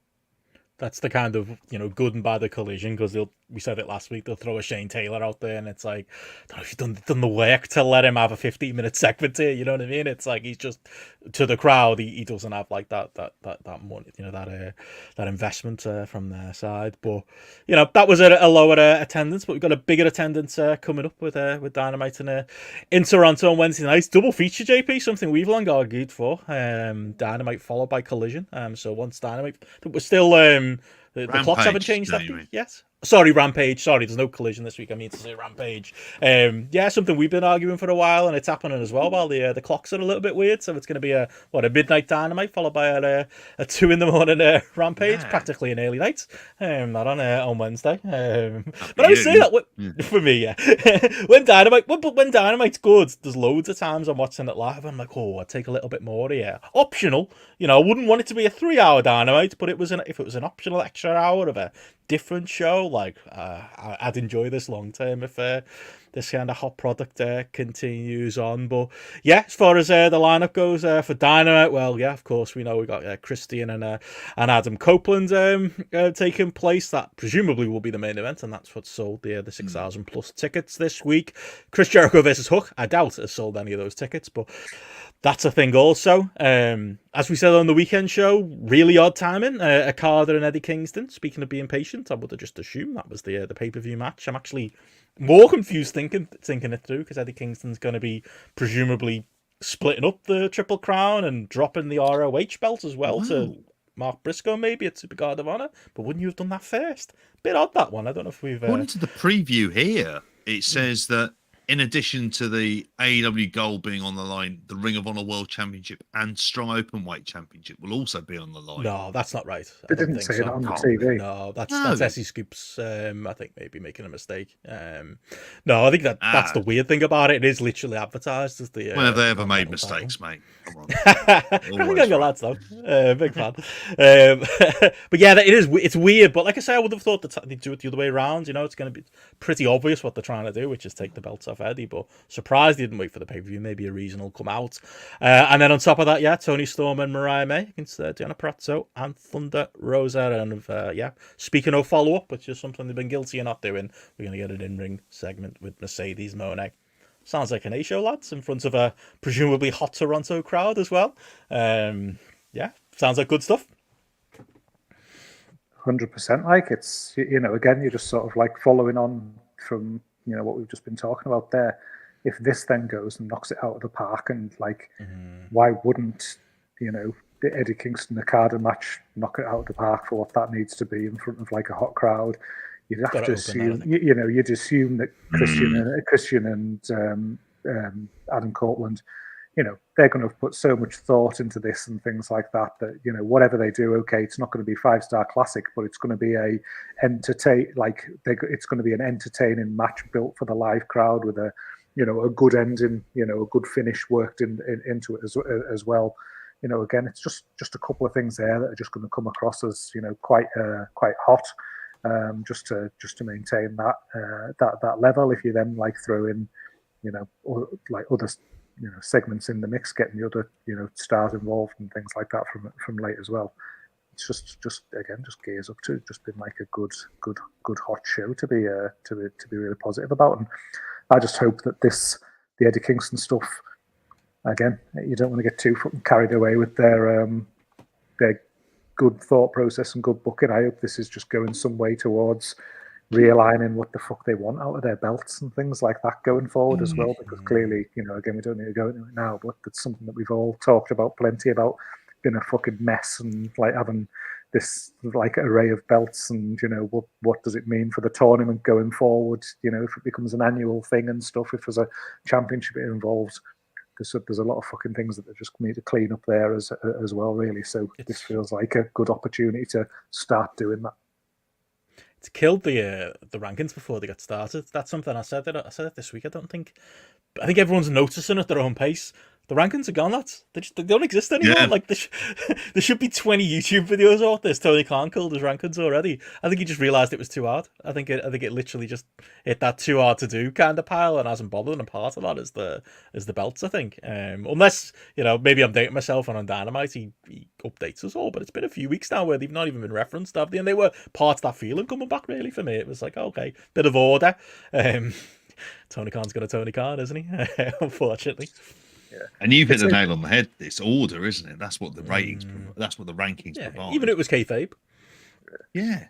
And aligned to that, it just becomes a bit more about like, well, if the belts are all for everybody at the same weight class and things like that, then why am I a you know, continental title guy rather than a world title guy kind of thing? Why am I ranked number 3 there rather than there kind of thing? When we've had matches with people who cross over and stuff, it's just nonsensical. So 100%. Until they tied up the belts, they're probably better off just fucking the rankings off and you know, try to clean that up in some way. Definitely. Well, just to round up on AEW before we get into some WWE matters, a couple of other news stories. I threw one in. It might be a bigger discussion point for another point, but just something that kind of it's died down a little bit now. But earlier in the week, since we last recorded Spotlight, that Bryan Danielson interview where he talked about what he's going to do for the rest of the year in AEW, talking about retirement. Is it South by Southwest? Is that the panel, JP? It was at. Yeah. He talks about when he came in, he talked about like CM Punk being the guy who was wanting to work with young guys and he wants to be the guy to kick their heads in. But the quote that got a lot of people's attention was the fact that he talked about how, people talk about him and how he should be the champion, but in his opinion, the champions have been great in AEW. MJF was a great champion. Hangman was a great champion. It's best if those guys have the belt, and I'm in the back burner, using my skill to teach the next generation and get them over. Brief version of the conversation right now, but shut up, Bryan, you're wrong. Like, somebody dragged that man and forced. I was going to mention it when we talked about the match, but we got sidetracked. Somebody fucking just tell him you're going to be the world champion, mate. Sorry, for your last 6 months, you're just going to be world champion. The job Samoa Joe's doing a great job of right now? Nah, you can do it instead. And you know what we'll do? We'll take that, marketability that you had in WWE and the fact that you're a household name and that you're actually a pretty big fucking wrestling star, and we'll force you to act like it, mate. Sorry. That's the best way you can put over the next generation, and it's to then, lose to Swerve or Ospreay or something at Wembley. Do that instead. Instead of like, I'm glad you're having a laugh. Love that Shibata match on Collision. I love your work, mate. But yeah, I feel like that's wrestler brain, that, isn't it? He clearly thinks he's doing the right thing. It's like early AEW when the Bucks were putting over Private Party and Kenny was refusing to take the spotlight. It's like, lads, no, like, you're much more valuable to the company if you're front and center. And yeah, Danielson's positive is that he's like this, but his negative that he's not like a CM Punk or other people who are a little bit more ego driven and would demand that spotlight and would want that world title run and would want to carry the company on the shoulders. He's very much past that, but I actually think that's a bit of a negative with him. Don't know if anyone's got any quick thoughts on that. I think with him, it's the idea that this is the thing is where's the logical business head of like someone in the company in AEW just going, okay, who actually are our biggest stars? Who are our most marketable stars? Here's a guy who basically had an entire WrestleMania built entirely around him, and it had to be, and that wasn't that long ago. If you consider all the certainly wasn't when he came in. No, he wasn't. He was like never mentioned. It was like he was like when he refused to do the yes chance. It's like, mate, you're fucking doing it. That's part of what we're paying you to do that. Like, that's ridiculous. It's what you need. But yeah, this is the thing with him is that like you should be like, if you think of that Samoa Joe role, that's where he should be. You should be defending the title on TV against Shibata as a one-off television match. Yeah, absolutely. But yeah, I'm completely with you. That's why I want to see him beat Ospreay. I actually want to see that. Like, it's counterproductive probably, like on first reading, but Ospreay should earn a win over him. You know what I mean? That's like, I don't know. Maybe it's too early, but yeah. And then when he takes the title off Joe, he then loses it to Ospreay in a rematch at All In. That's what kind of works absolutely perfectly. I don't know. That's what I think. But when he has a laugh, he has good matches, doesn't he? We get matches like the Shibata match this week, so very true. And the fucking Ospreay match is going to be awesome in it, so maybe also let him do what he wants a little bit. The Bryan WrestleMania was 10 years ago, Andy Ryan points out. To us, that's recent. Mate, well, that's why I threw in the caveat. Recent when he first came in, ish. Not quite a decade. Definitely. Well, unless you got anything on that, Gareth? Nah, it's one of them. Like, if he's having fun, let him have his fun kind of thing. I don't need to see him have a world title run, but there's obviously value in it. But yeah, I don't think the company's going to live or die on a Bryan Danielson world title run. It could be great, but he can do plenty of great without the belt as well. So I'm just happy to let that lad do whatever the hell he wants, because if he's doing stuff that he's enjoying doing, I'm going to enjoy watching it. Yeah. Apparently returned to wrestling 6 years ago, Ewan says on the chat. We are old. On that note, doing what you fancy, Jim Ross gave an update on his announcing career on his podcast this week. Said he's in his last year, lads. We're almost at the end game. Yeah. Turned up for those last two matches on Revolution, didn't he? Fucking, but dust him off every now and then, don't we? At least he sees the the end isn't he? You know what? Tony will talk him into 3 more years, won't he? Won't just let him go off into the. Your problem will take care of itself. Just let him go. Don't be tempted to give him that Kevin Kelly role. Off he falls. Yeah, I think that's when I wrote down on the was it there 1 more year left? Thank fuck. Like we have approached that end game. He's not able to do it, even if he's feeling healthier within himself. When like he came back at Revolution, he was immediately back into the somebody will say they know how to fight. It's like, mate, fucking get over it. Get over yourself, lad. We are pronouns, pal. Yeah, it's just like, let's get fucking beyond this. Yeah, okay. It's just like you just need to recognise it's passed you by. Much in the same way, there used to be a show. I was going to say. There was a show. Oh, well, sorry, what you just said there could fit this story I've got on screen, which is Matt Hardy attending Raw this week. Same applies. His best days are behind him. There's got not much to offer. Take him out back and do what you need to do, what you do with old horses. Matt Hardy too. He serves no purpose in AEW. Let him and the brother. Let him go back to WWE. So apparently Matt Hardy was at Raw for the audio listeners, yeah. Table for 3 with Gregory Helms or whatever. And fucking, I don't need to see him ever on TV again. Sorry, Ewan, but like, I don't need to see him again. I had that conversation today. Yeah. Well, what you say about Matt Hardy? Like this is Rebby pushing it, and yeah, she, is who she is. But yeah, I did a TikTok of them in attendance at Raw this week. See ya. I mean, that's one where me and you guys had a few discussions about that when Jeff came in, and I was pretty high on use them as a tag team. 1, it gets Matt out of the way of all the young wrestlers and gets them out of singles matches, and 2, there might be a bit of mileage and a bit of money and a bit of merch to be sold on some Hardy's nostalgia. Nah, it's gone to shit.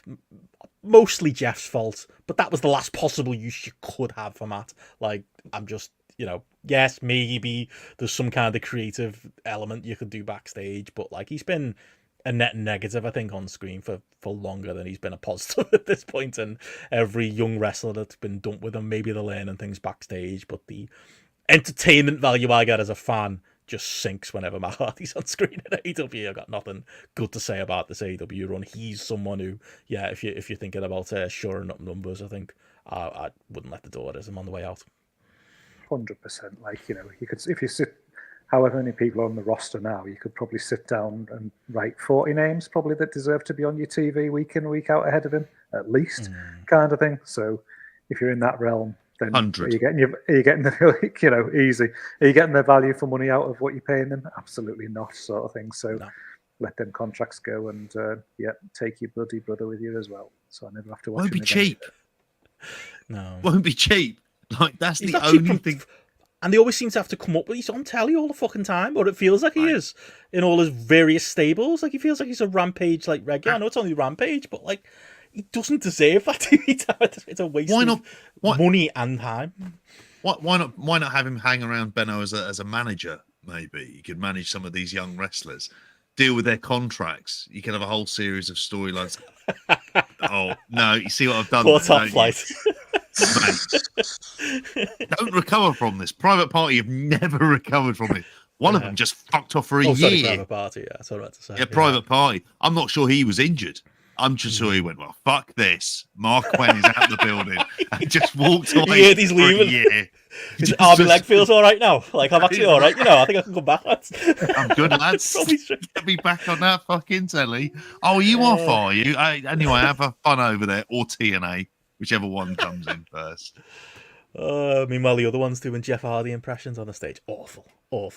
And then, one final AEW note before we move on. It's worth noting. Apparently, Tony, according to Wrestling Observer Radio, Tony Khan is really mad at Jack Perry, so we shouldn't expect Jack Perry back anytime soon. According to Dave Meltzer, this is the quote: "He's not been fired, but they're not using him. Tony's really mad at him because he cost him CM Punk. He's getting the blame." Obviously, Meltzer goes into his bit there because it's been 7 months unbelievably since Jack Perry's been in AEW.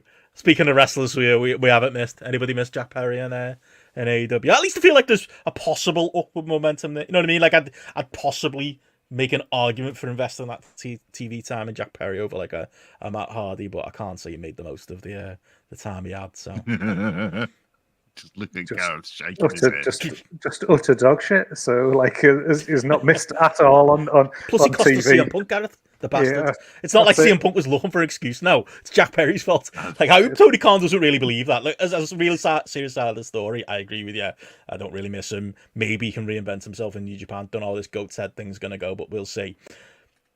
Punk was looking for an excuse very clearly at the end. He's where he wanted to be. He's back in WWE. He's back in the big leagues in his mind. He would have fought fucking, anybody backstage. You know what I mean? Anyone who looked him like the wrong way. Like, it could have been him in fucking Pentagon, or him in fucking, probably would have picked a fight with Anthony Ogogo. You know what I mean? Just to guarantee a fight. Like, I don't necessarily think it's Jack. Oh, it's funny in fairness. Yeah, it's true. Yeah, it might have gone a bit differently, that might have. But hopefully Tony doesn't really believe that. Nah, blame him. Why not? I think he is coming out with his fucking comments down the camera and that there, like on Wembley, fucking shite. Worst heel I've ever seen in my life, and like he ain't gonna learn. He ain't gonna learn anymore in Japan either. So yeah, hopefully he's another one. Tony holds a grudge. Contract goes, and he can get back to the Indies and fuck off. Off he fucks. I do wonder, his contract comes up, WWE think, they look at him and go, ooh, Luke Perry as well. And then they just think to themselves, we can do something with him, and we'll bring him in. Tag him with Brian Pillman. NXT.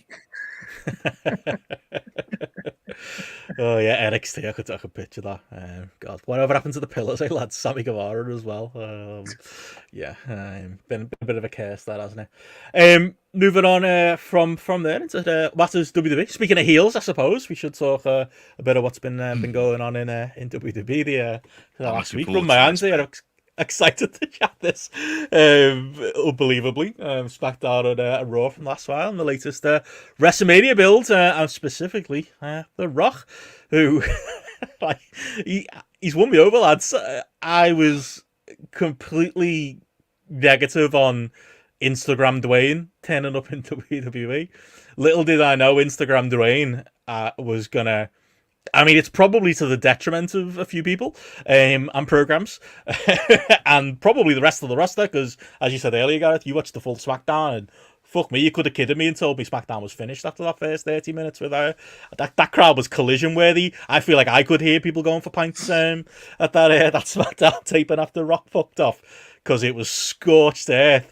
But like, I'm loving this 1-2 combo of Rock cutting his meandering like 20-minute Instagram promos, and you get like the sweary version, and you get like he that was another story that came out this week, that the roster's pissed off because Rock's getting to break the rules and say swear words, to which I answer, yeah, he's the fucking Rock. That's why. Like, not only in wrestling terms, he's one of the biggest celebrities in the entire world. Sorry, Seth Rollins, you're probably just gonna have to eat some shit here, and Rock can do what he wants. I'm fucking loving that. And then he went out on SmackDown this week, and I've got to go to you first, Gareth, because I don't know from reading your tweets about it this week whether you enjoyed it or not. But I'll say first, this was just Rock chewing scenery for 20 minutes, and it's almost like with everything he's done in WWE this run, he starts, and I'm like, bit cringe, a bit like, he's not really the Rock anymore. He's not really nailing it anymore. And then like I come out of it going, but was I thoroughly sports entertained? Actually, I was. Did I have a great time watching it? Did he win me over? Is it because maybe that's what it is? It's because he's having a good time, is why I'm having a good time, because you can see it in those promos on Instagram. You can see it when he's out there on SmackDown, maybe running a little bit contrary to what the story should really be, and who the baby faces are, who the heels are in this story. But it doesn't really matter, because he's out there making himself laugh and having a good time, and I'm along for the ride with him. Like, it's dwarfed anything else that's happening on SmackDown right now. Never mind that other bloke we can talk about. I love this week, Gareth. What was your take on it as heel Dwayne showed up to SmackDown? He's a heel. Huge up there, mate. Professional podcasters. You could have fooled me, yeah. Yeah, I mean, it was fantastic. Like when we did the Hollywood Rock episode of the Patreon, and I said like I didn't enjoy it that much because I felt like it was Dwayne Johnson playing The Rock. Like, as I've watched some of these like promos, like watching them on YouTube and things like that over the last couple of weeks, it's felt more like The Rock being The Rock, like actually rather than someone like you know, playing a part. Like, how could you not enjoy this? Like, it was just like it was classic. It was classic Rock, basically, just, you know, going out there and just being himself, charisma just fucking coming out of every pore, having the crowd fucking hanging on absolutely everything that he says, putting everybody to shame who's been presented as being like a charismatic star in WWE for the past 10 years to shame as well, and just showing, no, this is a star, this is a proper star. But wrestling head Gareth can't get away from sitting there and watching it and going, yeah, you made a right cunt out of those two dastardly heels, Cody Rhodes and Seth Rollins, didn't you? There, having the crowd like laughing along and mocking them and everything that you said, just like taking the piss out of them and stuff and making them feel small. Like, I've heard so much about, like, mainly probably just listening to you guys talk about how WWE's done a great job actually having like baby faces that you can root for over the last 12 months and stuff, and finally getting into that position where they're not making baby faces look like twats and things, and the crowd are wanting baby faces to win and stuff like that. And you're just like, Rock clearly didn't get the memo on that front, did he? Because I just thought, like, you know, when you've got the crowd like totally into it, laughing their heads off at what he's saying, like mocking those. And I think it carried over to the Cody promo in Raw. I think he felt like a bit less than on the back of it. You know, for me, obviously not tuning in regular every week, but watching the two things back to back, I was just sort of left feeling like, why wouldn't you want The Rock to win now? Why wouldn't you want The Rock to be the champ? Like, here, he's the biggest star. He's the most charismatic person there. But strap him up, make him the top babyface. Like, maybe they're right in the first place. Cody should have walked away from the main event. It was weird because the crowd were like almost wanting to play along and boom, because that's the thing, he came out and I popped big when it switched to the Is Cooking Hollywood Rock theme, which felt like a purposeful, okay, I'm a heel now, so I'm going back to the heel music.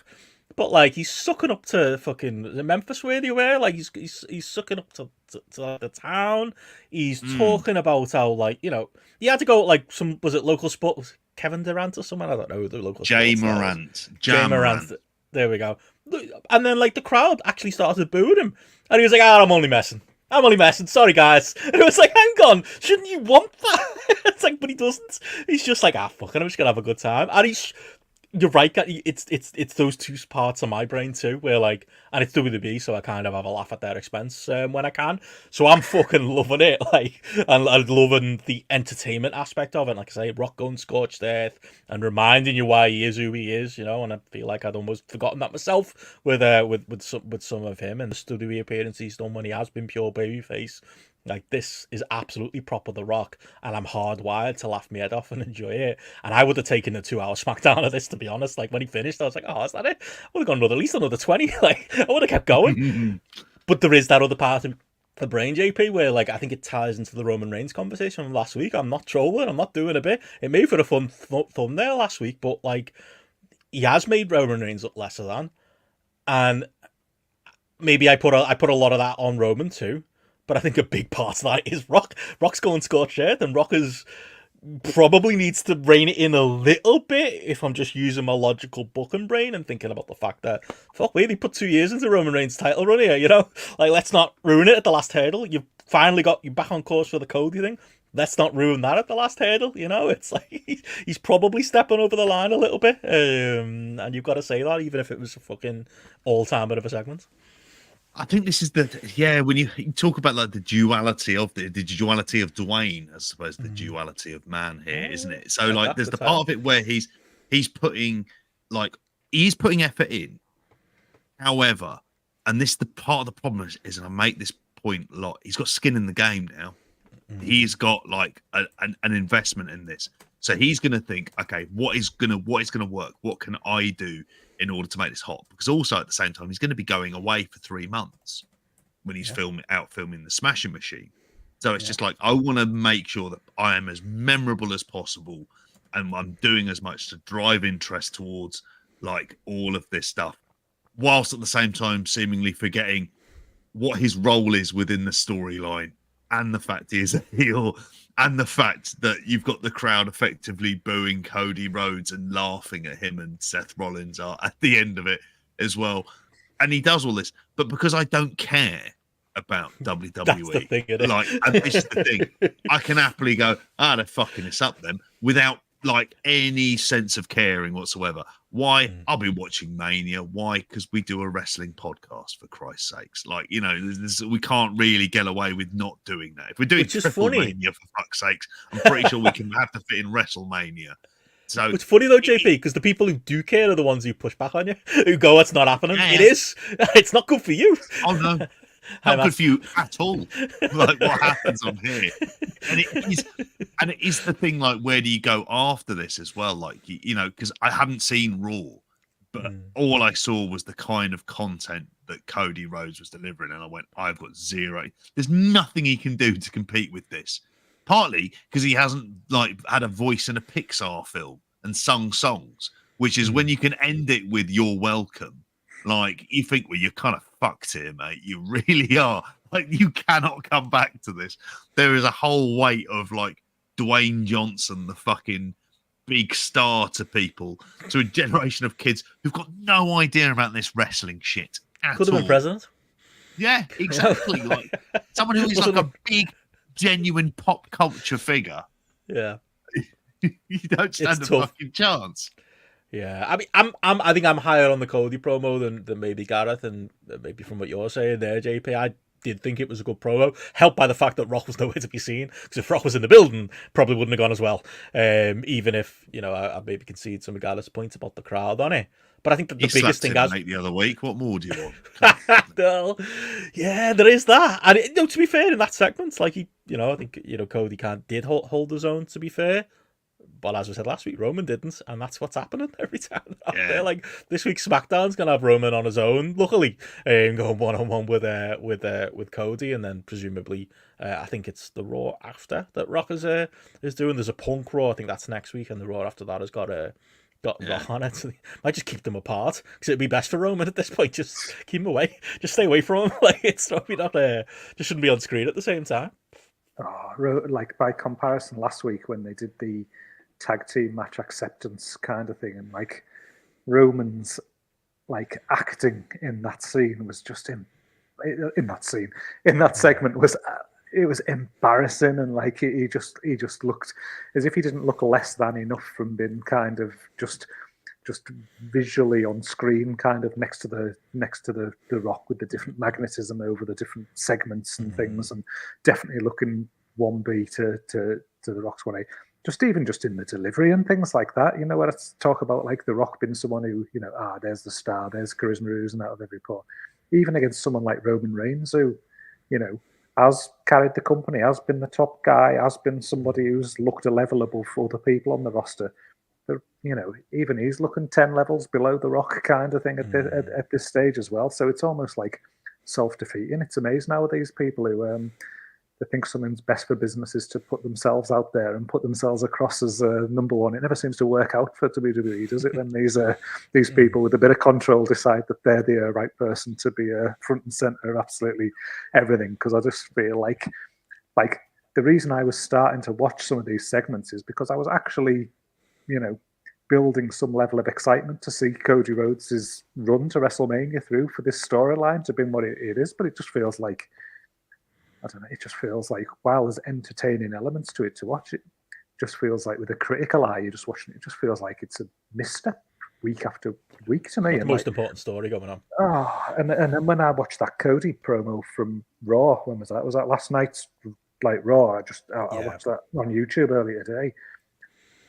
It just felt weak. It felt boring. It felt dull. Like, you know, it didn't have it didn't feel like it had the required level of fire about it. It was trying to be a bit too insidery and stuff like that, where he's almost there's almost this thing of like trying to get the crowd on side by being insidery, but the WWE crowd these days don't probably want insidery really. The people who are more insidery are watching AEW like these days. They want that straight up simple characterization like pushed towards them as well. So I feel like I've gone from a point like personally, where I was like proper like hyped up and looking forward to this, where I'm now just like, it just feels like a bit of a mess that I'm not actually that asked about. And WWE actually got me interested in like a major match for one of their pay-per-views. That hasn't happened for a fucking long time, and like they've done what they always do and just go about, just fucking messing it up along the way for me. And it's like last week, it's not like it's unsavable. It's getting close. It's not that far away. Like, I think you can correct a few things, to make, even if you're leaning into this thing as a Roman and Rock relationship, that Rock is overshadowing Roman, and it's going to be part of that story. It's still, you need to correct a few things. They've gone too far with it, and they need to, just get that balance right again. Same with the Cody stuff, because I liked the promo, to be honest. Like, I thought it was good. It was a highlight of Raw for me, but that's not saying much. It's a 3-hour Raw. But, like, I'll agree, I don't think he went far enough. I think, like, it was very similar to, speaking of the Cody show, we did the Jericho promo, right? Because he even used the same line, didn't he? You called him a succubus. Yeah. 2 times in my life I've heard that word, both from Cody. But to be fair, I found it a little bit toothless, and I agree with you in some ways, but I would say for me, it felt like it worked. It felt like the crowd went with it, which I was surprised at, because I felt like he didn't go far enough, and it's a hard line, isn't it? Because if you go balls deep on the Rock, like, if you go too hard on the Rock, like, it's still the Rock, and you've got that problem of, one, the Rock's going to come back, and two, the crowd, you're on that knife edge of the crowd might not go with you if you come across too gotten to, but I feel like he probably could have been a little bit more personal on it. It was like quasi-personal, backstage, you've not been happy type of thing, but it wasn't enough. I don't think it wasn't. I've seen a lot of comparisons to Cena and Cena and Rock's promos, and you could definitely feel that it was, again, one of those moments where Cody did feel a bit Cena, but I don't think he went as far as Cena would in that spot, and I think he probably should have gone a bit further. But overall, I liked it, and I've enjoyed Cody's promo work in this, but there's a line to skate, and it is a dangerous game when you're going back and forth with Rock. Who took it down though? Heyman. I think Heyman took it down a level when Heyman came out at the end of that promo, like, because he had to bring up Roman. Because that's it. Cody was also, sorry, just to jump in. Cody also, I suppose the other criticism you give it, most of that promo was about The Rock, not Roman Reigns, and Heyman had to come out and be like, Roman Reigns, SmackDown. That was actually a negative, wasn't it? Sorry. Yeah, but Heyman's normally someone who would be like, oh, who's good on the mic, Heyman? You bring him out, he's going to elevate a segment and things like that. He actually he dragged it down further for me. Again, what he was saying just felt like dull and repetitive and just kind of like just nothing about it. It just felt like quite lazy and a bit lame, really. And to the extent that I think that end bit there, where it was the whole Cody showing up at whatever show without his mates and Roman's going to turn up on his Todd as well, kind of thing. It just felt a bit kind of like empty. It just felt a bit kind of like, I don't know, it's like consequenceless kind of thing. They didn't do a good enough job to make that feel like, whoa, like, it just felt unimportant. It felt almost quite sort of like, whatever. To the point, like, I've just spent 5 minutes talking about the promo and almost forgetting myself. No, we're not supposed to be building something with the Rockets Roman. And that was, what I mean? I think that maybe that left turn is probably why it felt like that. Because, Cody and Rock is kind of the match right now, isn't it? As far as, anticipation goes. Wow. They just get themselves, as good as the content is, they still get themselves in these messes. They're still gonna WWE, aren't they? Again, not out of the realm possibility, they put it right, but bit of a weird week for 2 segments I did overall enjoy.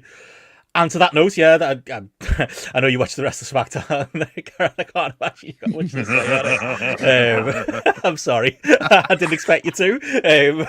Even I watched it with half an eye, mate. I was just like, the early night turned up. I remember that. I think Rey Mysterio was on the show. Other than that, I couldn't tell you what happened, to be honest.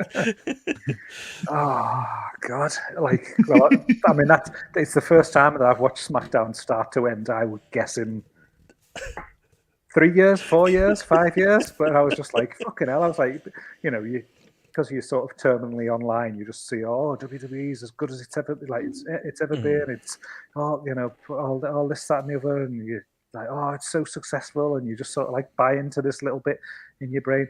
If this is what people want, if this is what people think is good, then like, what fucking planet are they living on? I honestly felt like I was sitting watching, like, I'd gone back in time, and I was like, my kids were like 5-year-old again, and I was watching CBeebies or something like that. It was just like lots of like flashing lights and things like that, just to keep like fucking brain dead toddlers just entertained and smiling along and reaching for a little fucking star on screen or something like that. It was just please clip this better. dragging out as much time as they possibly could, like through like entrances to people standing about doing nothing while people are just walking around and music's happening and things like that. Honestly, it was just like it couldn't be any further from being like what comes across as been like a genuinely good, entertaining wrestling product for me, like in the slightest. And like, you know, you sort of almost kind of get into this competitive side of your brain that you can't help but buy into this AEW versus WWE arguments and things like that. And obviously I fucking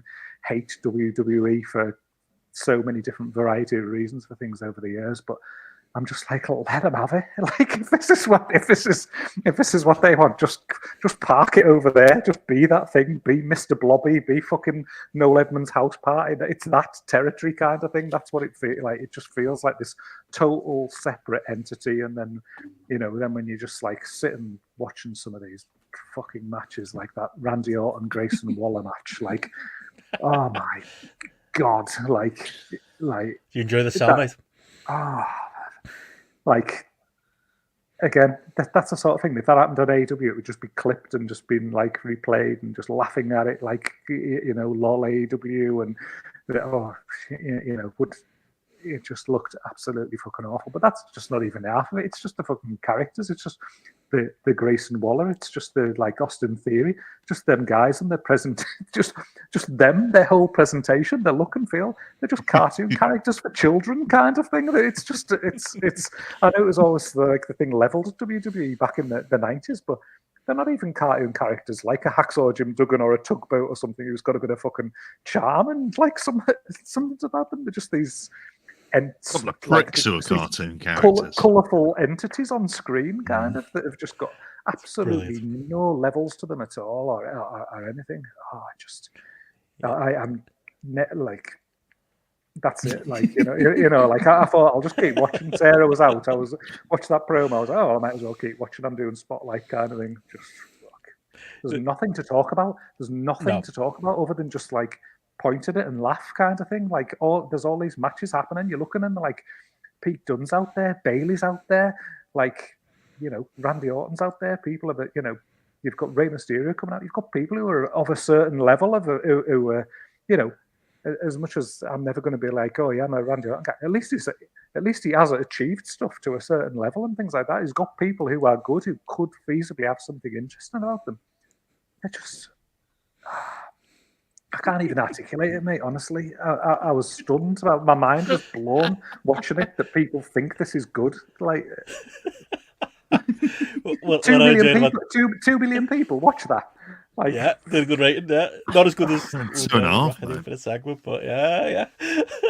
And it's better, unbelievably, Gareth. It is actually better than it was. Like, I can verify it is. Arenas. You can't hear any lads ordering pints during this. No. I know you could during LA Knight's promo, but outside of that, yeah. It's funny, you reminded me, like, some of what my mate said a couple of weeks ago, of like I love my YouTube, and he was like, you know what YouTube presenters remind me of? It's literally like kids TV presenters, but for adults. You know, that like smiley, hello, I'm taking you on a trip, and it's like all this fake, like, staring into the screen. Is that what WWE is? Like that plastic feeling, kind of not real people. Art Attack for Dummies. I'll argue Raw was better, but it was 3 hours, so like 20 minutes of it was better. This week I did watch the majority of the full thing for me sins, but like, again, it's more the promos. I thought Seth and Drew again, I had to go back and forth. I swear. I hope you tune in at the right week at some point, Gareth, and like, you know, that Drew, we might have this Punk stuff. He's been very good, to the point where he kind of started the crowd were chanting CM Punk, so we kind of went down an alley having to go at Punk, and Seth Rollins in his like beta I'm Seth Rollins whiny voice out to shout like, pay attention to me, you should be talking to me. And it's like, oh, that was a shoot. That he was pissed off there. The Drew had gone in on Punk when they're trying to build their match, but it was over. It went full Eric Cartman there by the sounds of it. That's what he sounds like. But yeah, and the Uso versus Uso thing, like, again, at some point before Mania, I'm sure we'll have Matty on a spotlight. He'll have to defend that to me, because it makes even like the poor journos out there who have to do Raw review podcasts, they don't have a choice in the matter. We can riff on it and talk about the highlights, but those lads who sit through 3-hour Raws and break down every segment of it, none of them can make sense of what's going on with the Usos. None of them can make sense of, hang on, didn't Jimmy leave first and then Jay left and then Jimmy left? Like, hang on, this promo makes no sense because Jimmy's mad at Jay for being the one to leave. And it's like, yeah, for all that talk of there being like a story, yeah, they don't know the story. They're on screen saying things that literally didn't happen. That literally make no sense if you're invested and you pay attention. And again, the people who pay attention should be more angry than we are about this. We're just bemused onlookers, aren't we, on the outside? But I'm sure I'll get a detailed response once that 11-hour flight is over and a certain somebody has finished listening to this. Mate, that's what I'm fucking living for. Is for when he comes back in, just to see his reaction to this. What do you want? Canadian destroyers while two lads are ordering some fucking Labats. Like, that's just what I'm expecting. And again, we're far from that on SmackDown. The ring. Well, it's like, what are you drinking, boys? Well, unless there's any more on WWE's Weekly TV, we'll talk some of the new stuff before we do move on. Got a little bit of New Japan news to get into, and of course the big Dark Side of the Ring episodes, which I'm still excited to chat about this week. But yeah, first up, story we covered a little bit on the weekend show, JP. Bloodsport having WWE involvement, as we knew when we did the weekend show that Shayna Baszler was going to be on Bloodsport, and it's Masha Slamovich, which, correct me if I'm wrong, TNA contract wrestler, is who she's going to be facing up Bloodsport. So yeah, as you've put in our notes, apparently more independent promotions are now pushing for some kind of relationship with WWE over Mania weekend, and as you've accurately described, JP, Turkey's voting for Christmas. Yeah, not a fucking history book run amongst any of these lads whatsoever, isn't it? It's like, oh, can I be Stu Hart next? Can I? There we go. As they dive in, as all of their territories fucking are bought up as well. And it is going to be funny seeing people again because of the tribal nature, as we mentioned on it. I mean, GCW is brilliant, isn't it? Also, like that'll be like the kind of weird new opinion, and it's always been fucking great. This. And I know, Gareth, you're a massive fan of Bloodsport. You love, if there's something you love, you liked your MMA, but your fake MMA, you go fucking batshit for that, don't you? So you can't beat some good fake palm strikes on top of somebody in full mount. It was people who were taking all manner of horrific moves in a wrestling match who were just giving up after a fucking glorified suplex. So it's just like, okay, here we are. I hope we get that yearly Gareth watches Bloodsport appearance that we usually get on a Mania week. We'll see how long you last this year, Gareth. I will watch it.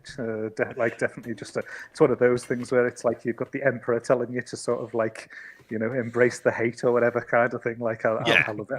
I enjoy hating it kind of every year. But they can't even spell Shayna Baszler's name correct on that poster as well in classic GCW. Oh, was it wrong? It's like the fucking it's supposed to be like a big name and somebody who's got a big genuine MMA credibility as well.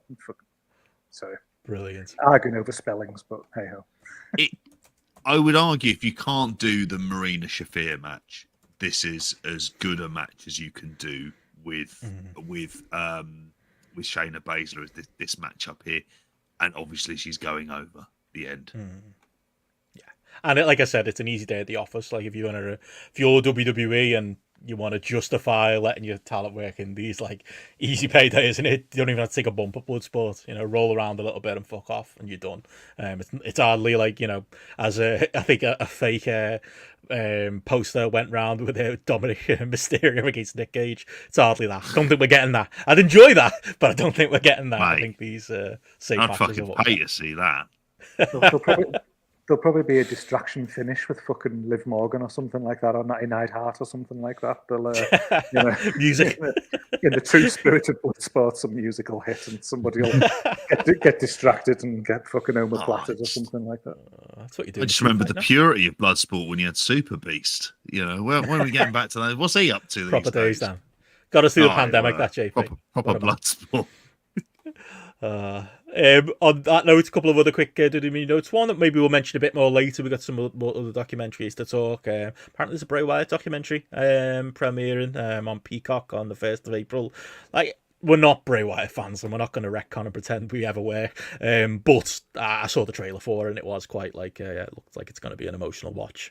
You know, so I think it'd be good. I'm looking forward to that. Yeah, I think the man himself is fascinating, genuinely, like behind the scenes and what led to him leaving the first time. I really hope they uncover that a little bit more. And I think there's a quote from Triple H in it about, like, you know, he's just somebody who's got too many fucking ideas. That was who he was, you know. I think that it's an interesting subject, you know. I think it'd make a good documentary.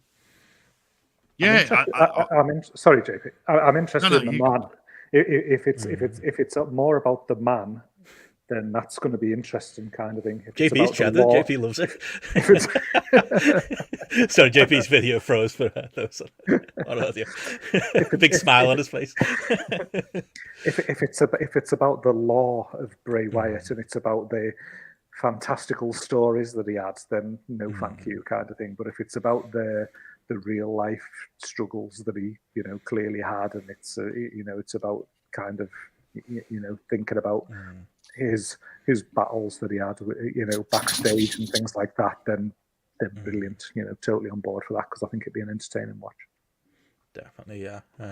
So we'll see what happens there. And yeah, coming along with that last WWE story before we move on to elsewhere. JP, made sure you got this one on the on the rundown as the creepiest photo of the week competition is won. Yeah, as Becky Lynch met President Joe Biden on Patty's Day. JP, is that the day? Is that how you say it? Patty's Day? No, that's not how you say it. It's Patty's Day. No, the annoying thing is, we've taken the story from Post Wrestling here. Fortunately, they've cropped out the best bit, which is the awkward hand holding, like between the two of them. I'm definitely including that in the show. We're just, why is he holding their hand? The fucking weirdo. He's so weird, isn't he?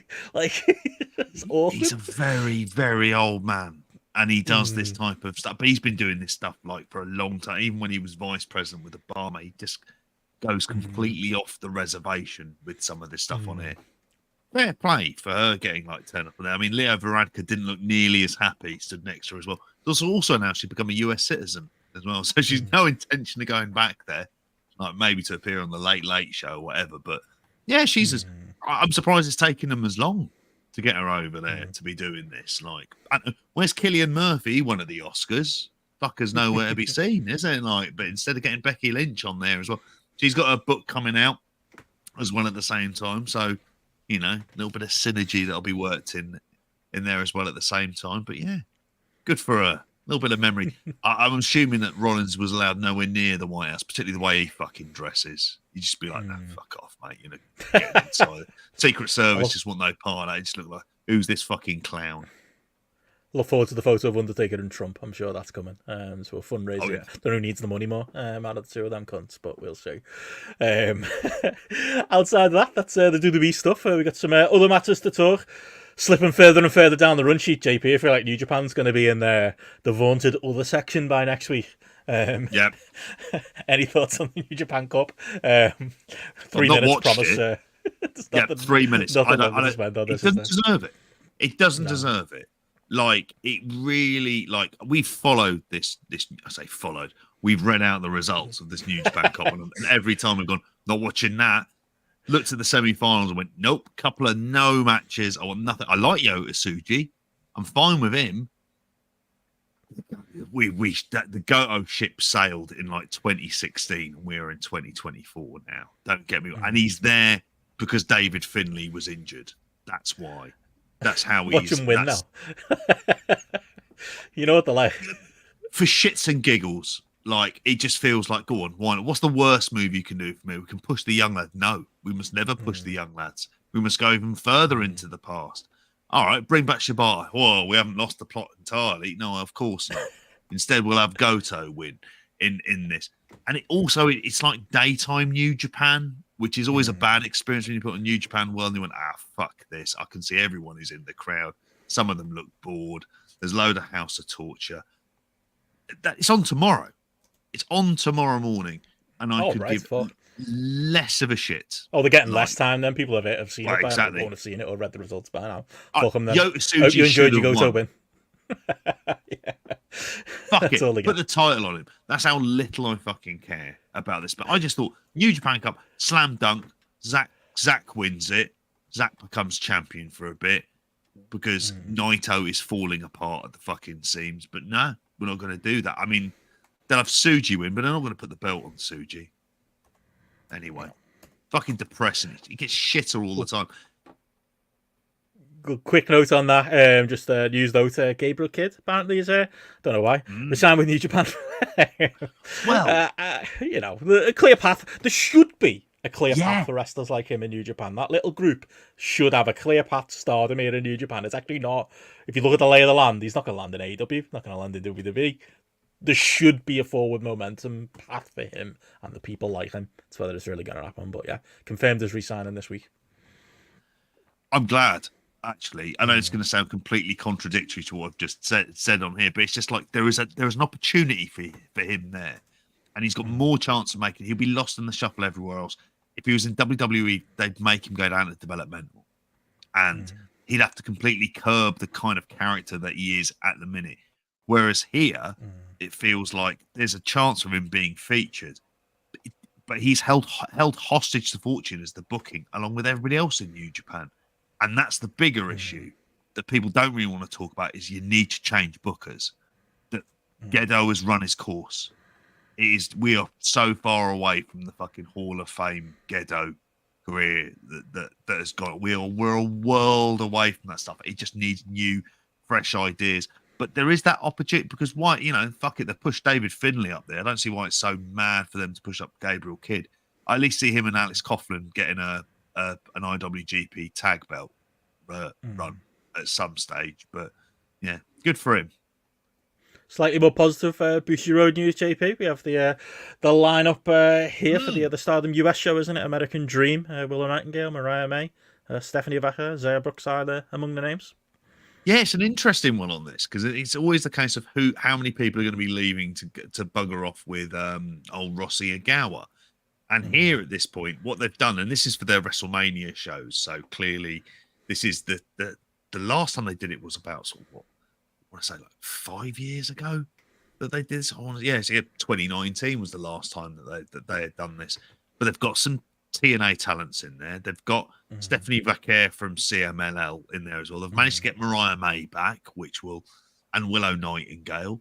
So they've at least managed to do that. It's like it feels like it's a proper, like some serious talent that are on this card on here as well. And they've got Tam Nakano, Shuri, no Julia, but then I imagine by that point she'll be gone by the end of this month. So it at least feels that maybe they might end up keeping a few people from Stardom. I mean, there's people like Utami Hayashishita who isn't on here, and but they have got Maya Iwatani in there. So yeah, it is a better situation for them. That it feels like there's a few more of them that are going to be able to stay. Plus, at the same time, I can see AEW. This is the thing they should be doing: send Sky Blue over there, send Sky Blue over to Stardom. Training in the dojos. That is, if there's one benefit they can get out of the relationship sort of post Rossi Agawa, it's just go, okay, they're clearly like some of the best training in the world, and there's so many women in there in AEW that could do with working over there. So if they're able to get links in, that would be like the best positive use for them for AEW. On that note, might as well clean up the other news stories. Another big one, JP, as we are in the vaunted. It's Triple Mania season, lads. One of three. It's Triple Mania Monterey as announcements for the lineup, and the thing that caught my eye and caught your eye, JP, and caught everyone's eye, the big match for apparently he's still champion, the mega champion, is he? Alberto Patron, never lost the belt or something. Is wrestling the former Dolph Ziggler, Nick Nemeth. Nothing says 2024 wrestling like Alberto Del Rio versus Dolph Ziggler on your big show, and that's the big singles match, is it not? There's not much else on there. This is an army one, mate. You know these shows. We'll start. I'll somehow weirdly convince you. Oh, we should watch this for shits and giggles. And you realise from the opening, you're like, oh, let's just cut to the army getting involved. Let's get the two urns there. We'll get a poorly lit crowd. Is that not? I think so. Yeah. It'll get dark, like on the evening. It's part of the Ian retirement tour, though. And Piro, I think he's retiring at the third Triple Mania of the year because that's how many you get in a year there as well at the same time. So he's teaming up with Pagano and El Macias, old from TNA, up against Cibernetico, Dark Oz, and Dark Cuervo. But Alberto El Patron, Nick Nemeth, that's a decade ago in WWE, isn't it? Am I wrong on that? I mean, I never know. Their time 2010 stuff. Proper 2010s. It is proper early 2010 stuff for that. But he's just that go-to bloke now. They're going to be doing, we'll just get Nick Nemeth in. He's a big star. Is he? Is he really? I enjoyed the Steve Macklin match, but fucking hell, he's pushing it with this one. It's going to be shit. There you go. And last quick note, we did kind of mention it earlier. Obviously, Motors and Machine Guns TNA contracts are ending soon. Only real TNA note we've got this week outside of it appears that Subculture are gone as well. I think we might be the high men on Subculture, JP. I did. There was a bit of a chat about it on our Discord, and mostly it was kind of, the workers, bit of a not a huge loss. I've mostly enjoyed them when I've tuned into TNA. Like the lads, big fans of Grapple Charlie as well. Always helps. But, definitely more evidence of TNA shedding its skin. It is definitely not the TNA that it even was in December. And remember Leon Slater? He's still not in. Like, is he even coming? Did Scott D'Amore get the paperwork or something like that? Was he supposed to be staying in his house? Like, what's going on? There's much more restrictive visa things for the US now and stuff. True. It appears to be an absolute bloody nightmare. Probably the Subculture issue too. Yeah, that shit they need to get sorted out. As much as anything else. And do you know what? If it works well then for Andy Quildan and Rev Pro using them all the time, then why not? For sure. Well, from there we go to our final reviews of the evening. You got any further on 16 Carat before we get to Buff Bagwell and DDP? I'll do it very, very briefly in broad strokes. I kind of had it on, and it was more like the day one because I just wanted to get to know who some of the people are. I mean, spoiler alert, I don't think there's one match I've seen from the weekend that I've gone, that was a hell of a lot of fun. It was like this mad 8-man tag that was on the last the flippy night. Tag with Gringo Loco. Yeah, exactly. And that was good fun to watch, but it was very much an exhibition match that was there to fulfill a need. What they have is they've still got the presentation. They've got lots of young wrestlers that it's worth sticking the course with. They're not all going to kind of make them. Mike DiVecchio is an absolute fucking unit. And he had a mad match. We had like one of the better matches, I think, on day one with Gringo Loco in there as well. So I thought he seemed pretty decent. It's fun to watch. I've enjoyed going through, I've had the YouTube subscription now last week. There's stuff about it I really want this to be good because I love the production values. It just feels like they are television ready at any given moment. And we know what a shithole the Turban Halla is from the outside. So it always astonishes me how good it looks on TV, how like what a production it is. And it makes it a hell of a lot of an easier watch. Even if there's things like the English commentary isn't necessarily the greatest, if I'm going to be honest about it, it's perfectly fine and functional. But we're away from the sort of Alan Forel days for me, which was when it was like kind of at its peak. And in ring, there's a lot of raw talent around the place. Is it worth sticking with? Some of them, yeah. I know Mike DiVecchio's apparently got a TNA contract, and I can see why, because he's got the look. And there's another guy in there like Elijah Bloom who's in there who has the look. And I had Oscar Leuber from New Japan, who we saw in the tag team with Nakashima, but he's going to have to do singles for a bit because I think he's injured. And you just think he's 6'7". That's a bloke they should have in there like every fucking show around the place, because for them he feels like, you know, he's raw, but there's certainly something about him. And I've enjoyed watching them. Like, I'm not fully with like a lot of the characters. I'm not sold on like Peter Tahanyi or Lawrence Roman, who ended up winning the whole thing. But as a watch of something with good production values, with some decent wrestling, with the backstage stuff, actually looks quite good as well. I have to say I enjoyed it. Good stuff. Well, yeah, and obviously, live opinions on that are out there. There's obviously the Off the Fresser podcast, and I know you and as a podcast. Ian Hamilton's reviews on 411 as well, and Back Body Drop. For sure. Well, yeah. On that note, last things got documentary corner, lads. It's the return. It is like old times. Look at the season of the Dark Side of the Ring. I feel like these conversations, like always. I think there's the documentary side of it, like of how good it is as a documentary, and we can have our ups and downs with Dark Side of the Ring, definitely, and in this season specifically. But it's always just a good opening, isn't it, to talk about the subject? And I came out of this week's show, like, I watched the Buff Bagwell Dark Side of the Ring. I actually followed it up with the dessert of the DDP bio that A&E did, which was a great tie-in, actually, with the way the Buff Bagwell one ended. I hadn't quite realised that A&E was running again with their documentaries, but yeah, the Bagwell one, like, I think I've seen your comments on it already, JP, on the Discord, that it took you by surprise that you enjoyed it. Me by surprise that I enjoyed it. I think both as a documentary and as a bit of subject matter, there's a million places to go, like the early career stuff through to the Judy Bagwell stuff, which is getting a lot of the headlines, through to the WWF stuff, obviously, in the around the invasion time, which is obviously a moment in time that you forget, and through to the, like, say, the genuinely heartwarming stuff. When I meant to wear, I've got an American Males hoodie. I meant to wear it tonight. I forgot about that. Through to the Scotty Riggs story, and end up in the DDP house. I'll wear it for the weekend show in tribute. Yeah, where do you want to start with it, Gareth? Buff Bagwell, one of your faves. Feels like one of your type of wrestlers, surely. Buff, who is the stuff. Yeah, well, you're a young. Actually, I could see you being a young Marcus Alexander Bagwell fan when he was teaming with Patriot, maybe being into him back in those days.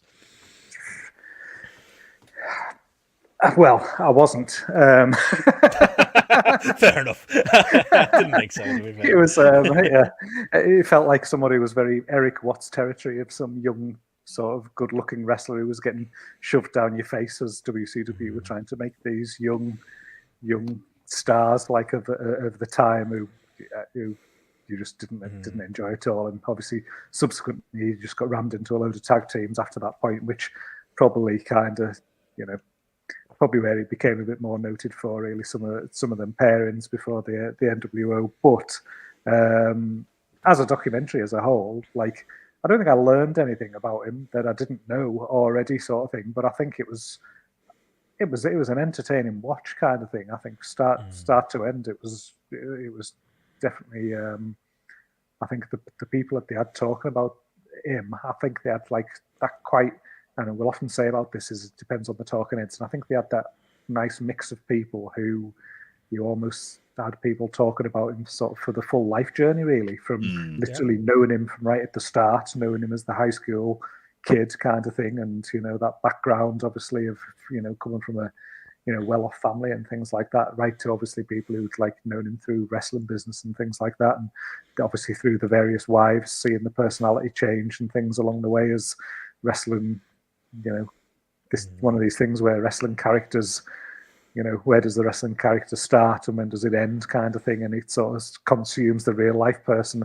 How many times have we seen that, like over the years as well, to sort of start to believe their on-screen persona off screen as well, sort of thing. So you got this kind of like, it's almost this nice rounded story, really, of the normality to the eaten alive by the fame a little bit, sort of thing, or eaten alive by the character a little bit, back down to sort of the redemption at the back end, where it does seem, you know, if what you're taking at face value, the things, the stuff with Scotty Riggs, the fact that even ex-wives and things are still talking positively about him as a human being and things like that as well. It was like 12 of them, and they all think he's great. Yeah, it was just an interesting sort of life arc to this point, and you were kind of left looking at it thinking, you don't want him. Well, it's not like I want him to show up on AEW TV like anytime soon or anything like that. But you're looking at him like, actually, he's maybe still got something. Maybe there is a further redemption to come, like here with him as well. Like potentially, who knows? But it was an interesting path. It's very interesting that, like, because that's what stood out for me. Like, I say plenty to say about the early stuff as well, but it's that, you forget, the Booker T match goes down in lore, and doesn't help himself that even now he's like, oh, I don't think it was that bad. It was like everyone, all the other talking heads like, oh, it's fucking shit, mate. Because it was. It wasn't even shit, it was boring, wasn't it, at a time where WCW needed to be sold. And of course, like, I don't think I'd remembered the stuff with the fight with Shane Helms. Like, that was a lot of things, like you said there, Gareth, I didn't learn anything, but I was reminded of a lot of things that I'd known but hadn't thought about in a long time. And you just forget that, of course, he's not part of the actual invasion story other than that one night, and he's not, like, there's footage of him and Steve Austin next to each other, which just looks fucking odd, putting the boots in on Booker T. It's like, whoa, like, he probably could have been part of that, and the documentary massively over-eggs it. He over-eggs it of, like, I could have made all this money and been this gigantic star. It's like, probably not, but could you have had a job for a few more years and been on telly, and that would have, just being in that shot window probably, and being on, mainstream TV for a little bit longer in WWE would have absolutely, gave him a very different looking career at the back end, and, probably would have done better for himself overall. But yeah, I had forgotten that was, obviously Vince McMahon, when he did the promo naming the WCW names. Can't believe we haven't done a podcast on the invasion yet, lads, we're slipping. But like, that segment's very memorable where he says Buff Bagwell and he gets a reasonable response. He wasn't a main event guy in WCW, but he was, a name, absolutely. And sliding doors, things could have been a lot different. Oh, you muted JP. It's where his wrestling ability is completely over-egged. And he overrated himself about how good he is. He never was. He never really was good. Even in the early 90s, he was just like, he was at best absolutely bland. And he was just a staple of, that was it. You got why he was there. He was a good looking lad who had a physique. The end. That was pretty much it.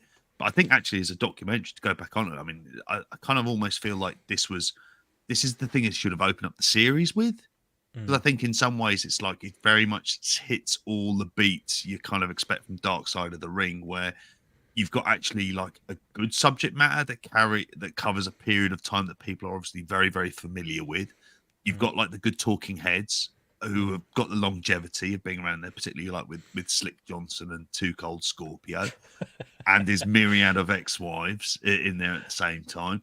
You've got obviously you've got the real lows with the Gigolo series at the end, which is just horrible, really. Hearing the ins and outs of that from his wife at the time, it was like, and he started doing actual gigoloing in real life, and then just staying at some woman's house once every 2 weeks to pay the bills, and then staying with her for a week and then going back home, and it was just they all absolutely fucking love him, don't they? That's how dark he felt, though. That's how bad it was. It was always weird on WWTV. They would say, "Oh, he's from this really rich family." And like, wrestling bullshit. No, apparently he was. Apparently they were really rich. Like, I liked his dad.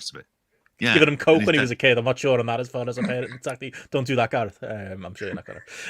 Well, apparently it's just like he could get decent coke, and he just feels like, that was the defense. It's good. It's good coke rather than Bricks that Von Erich like parenting defense, isn't it? Really, safe coke. Safe coke. He's like, oh, we weren't spoiled, well, we were spoiled, but we weren't bad kids. It's like, you fucking clearly were. You were clearly gobshites with your fucking Ferrari or whatever you're at. Like, oh yeah, absolutely. I was thinking of that. Like, I remember seeing on Netflix that true crime thing about the Murdaugh family who were just like fucking mad, but because all the dads and the grandparents were judges and the rest of it, they could just get away with whatever they wanted to. But as full of like interesting talking heads, interesting stories throughout a fair bit of, wrestling history, and in a slightly like sort of upbeat ending as well to go into DDP, which then meant, we saw Scotty Riggs and fuck me, how many people that bloke has saved. We'll get into him in a second. But with the Scotty Riggs story as well, seeing him because I wondered at Revolution, I was like, who the fuck is that absolute unit in the front row? It's him looking Right on the absolutely in great shape. So yeah, I expect love the them. American I thought males they to were turn great, up you in know. GCW. Yeah, Does that shock you? In 1996, I thought the American males were great. I had some bad opinions. I When was a never kid. a Scotty. I remember when Scotty Riggs came into feud with Rob Van Dam in There's a ECW. heel run For there. fuck's sakes. They should have kept them as a team. I love Scotty Riggs in ECW with the clap, you know. It's great, that. But they say it in the documentary, like the song, like fucking, yeah. Like it was, the Bischoff talking, that was funny. He was like, you've said that, and now that's going to be in my head for another week. It's literally circling through my head now. That's literally what my hoodie says on the front: American males, American males, American males. Definitely will be the outro to this show. But when we do that NWO podcast at some point, like I can't wait to talk. It's not, maybe in hindsight, not the best angle, but it was a very memorable angle, and it was like the way they split them up was just, they both went to the ring, and like Buff was like, nah, I'm joining, and like he was Riggs was trying to talk him out of it, and it's really well done. I thought you'd enjoy it, Gareth, the way he turns around like he's disappointed with him, and as he turned around he catches him with the neck breaker. Very well done, that. Not great for Riggs because there's no match or feud that comes out of it. It's just like, get away, your job, or we're going with Buff. But you know, sometimes maybe you need to do that. But memorable for me, and obviously the best run of his career. Obviously the most memorable is when they gave him that character. They didn't really dwell on it, but I loved his pairing with Scott Steiner at the time, until Scott Steiner, if you believe reports, wanted to rip his heart out his throat eventually.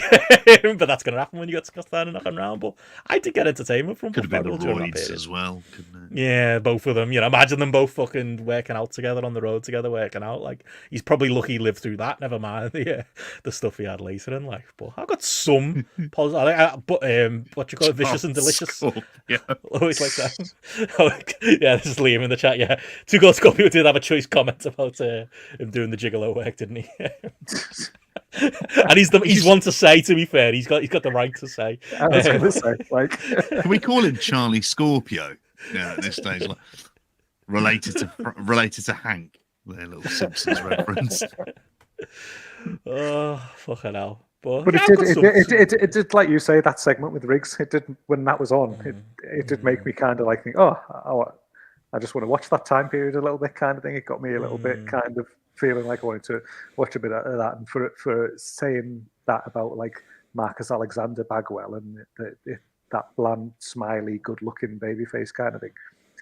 Buff Bagwell in the NWO, when you talk about charisma and things like that, that's someone who, again, he had it in spades kind of thing. He was somebody who was jumping off his fucking screen on Nitro. You know, you're probably asking Pete at the time, he's somebody you're going to remember, kind of, not just for the natural charisma. Obviously, the characterization with the big hat and all that kind of thing is something visual, like, from that. But it was almost like a different human being, kind of. And obviously, clearly, that was like art imitating life in reverse, you know, in some way with that coming back. But he never. I was also like, I can't believe this is the same guy as that guy, kind of, at the time. Like, it just seemed insane to me that he had that about him to sort of turn his personality up to that level. And that's why I was always surprised with the WWE stuff. Clearly, he was a cock backstage and things like that as well, because you'd think everything Not about that big a cock, though. everything. Well, that's Judy. She'll tell you. Everything about that, though, you'd think that, like, from the charisma side, from the body side, from the look side, he would have fit right in. You'd have thought he'd match what WWE would have wanted from a wrestler more than actual wrestlers at that point. Give him a Lance Storm or give him a Buff Bagwell. You'd think he was picking 10 times out of 10. He's picking Buff Bagwell, isn't he? You know, but yeah, definitely. That's, you think that's a problem, a bigger conversation, but it's a problem in wrestling, is that people can't just be a fun mid-card act, which he was. It has to be, well, eventually he's got to get a main event run and be a top guy, and then they put him fucking in that main event of that first WWE main event on Raw, and it shit the bed. But, like, to rewind of it, do want to mention it as Liam Aslow in the tone there with the Charlie Skaggs comment about Buff not being big enough to be a gigolo, which is essentially what he says. Do we believe the fucking Judy Bagwell story? Like, there was a real dichotomy, because I thought his dad came across well overall and was interesting to get his side of things on it. And they tried to do this moment at the end where they were like, Aunt Judy, what a lovely lady she was, and it's all this slow music and stuff like that. Whereas 10 minutes before, they just randomly inserted the clip of Buff's childhood friend telling the story of walking in a room and Judy's shaving his bollocks. His mum, Judy Bagwell, is shaving his bollocks, while, to make it even more graphic, Buff is on all fours. And the Dark Side of the Ring crew recreate that scene, JP. I feel like that didn't need to be here. I feel like the gigolo was enough for us all to kind of call cat and laugh at. It felt like an excuse to get some Canadian independent wrestlers some work in the shadows, as they like. They're quite keen on doing on Dark Side of the Ring. But what a set of events when you go, my bollocks need shaving. Mom! It's like, and round she comes. Come on. And she says, yeah. She's like, that's a bit weird, son. Yeah, go on. What next? Your asshole? Like, why? I mean, like, where's Close the enough, like. I mean, she might as well in there. Won't bleach itself, you know. But fucking hell. I think you're asking for trouble, really. If you want someone else to have a rate, and we're not in the era of Manscaped, are we? So like, I'm assuming she's doing this with razor blades as well, and you just think, I tell you, one full slip. So his mate coming in there, like banging the door open. You imagine she turns like got a fucking eunuch for a son there, isn't she? She's cutting off his knackers in a quite literal sense. Like this was just wild, absolutely. That and the other one that was the old, like, again, I thought it was like an old wives' tale, like Finn Martin had repeated in Power Slam a lot, the one about the quads, yeah. Like, literally, he's like, don't know if I want to take them out, they look so good, maybe I will stay in a wheelchair. It's basically his thought process. That's how fucked he was in the early 90s, Jesus. But yeah, it's true, apparently, yeah, found out. Legitimate, so guess I did learn something overall. But Slick Johnson's carrying him to the toilet on his back as well. No point. That's a These job, quads, are they worth it, mate? Do you want to get some other ones? Jeez. Also, as well, you're earning hundreds of thousands of dollars a year. Get some new ones. How much are they? It's the fucking States, for God's sakes. And, Like, and you're also wearing massive boots that cover them up anyway. Oh, So, like, it's wrestling, yeah. no one can see them anyway. That was always the point. Ridiculous. That's true. But... Why is his mum getting to shave his bollocks in that case as well? See Like, that who's either. that for? Wouldn't he be married as Judy. well? Was this like for his wife? Shits and giggles. Who did mate. that? For Missy. My mum. What? It's just selling that. He really nailed that. Like, it's like, yeah, it's really, perfectly lined up. Oh, he couldn't have do that with a mirror. Nah, mum did it. Fucking honestly. Yeah. I'm on TV. I better get my bollock shaved. Why do you need your bollock shaving for TV? I'm a wrestler. Yeah, still haven't answered the question. Why haven't you bollock shaved to be on TV? Head of his time, JP. We'll get a Manscaped advert at some point. We'll be on that. He's earned it. Past that, yeah, I enjoyed it. Fun show / sad show. Good documentary overall, and yeah, I enjoyed, like I say, Talking Edges. You mentioned there, and yeah, Missy Hyatt on there as well. I always think she comes. I always think she's a good part of wrestling. She knows where the bodies are buried when it comes to wrestling. Yeah, and, yeah, I always like seeing her on stuff. So yeah, thumbs up overall, and it really put me in a good mood to watch the DDP one, because I don't know if you saw this, but like it's harder to get a hold of. It was on the TV service I've got. I was surprised it was there. But a really good 40-minute documentary. I'd recommend people watch it. Seeing the comment made that it's, too short a time to get the DDP story in. That's kind of true of Dark Side of the Ring as well a lot of the time. But to be honest, the things they cut, I'd cut too. They basically just cut the invasion. Don't even mention him.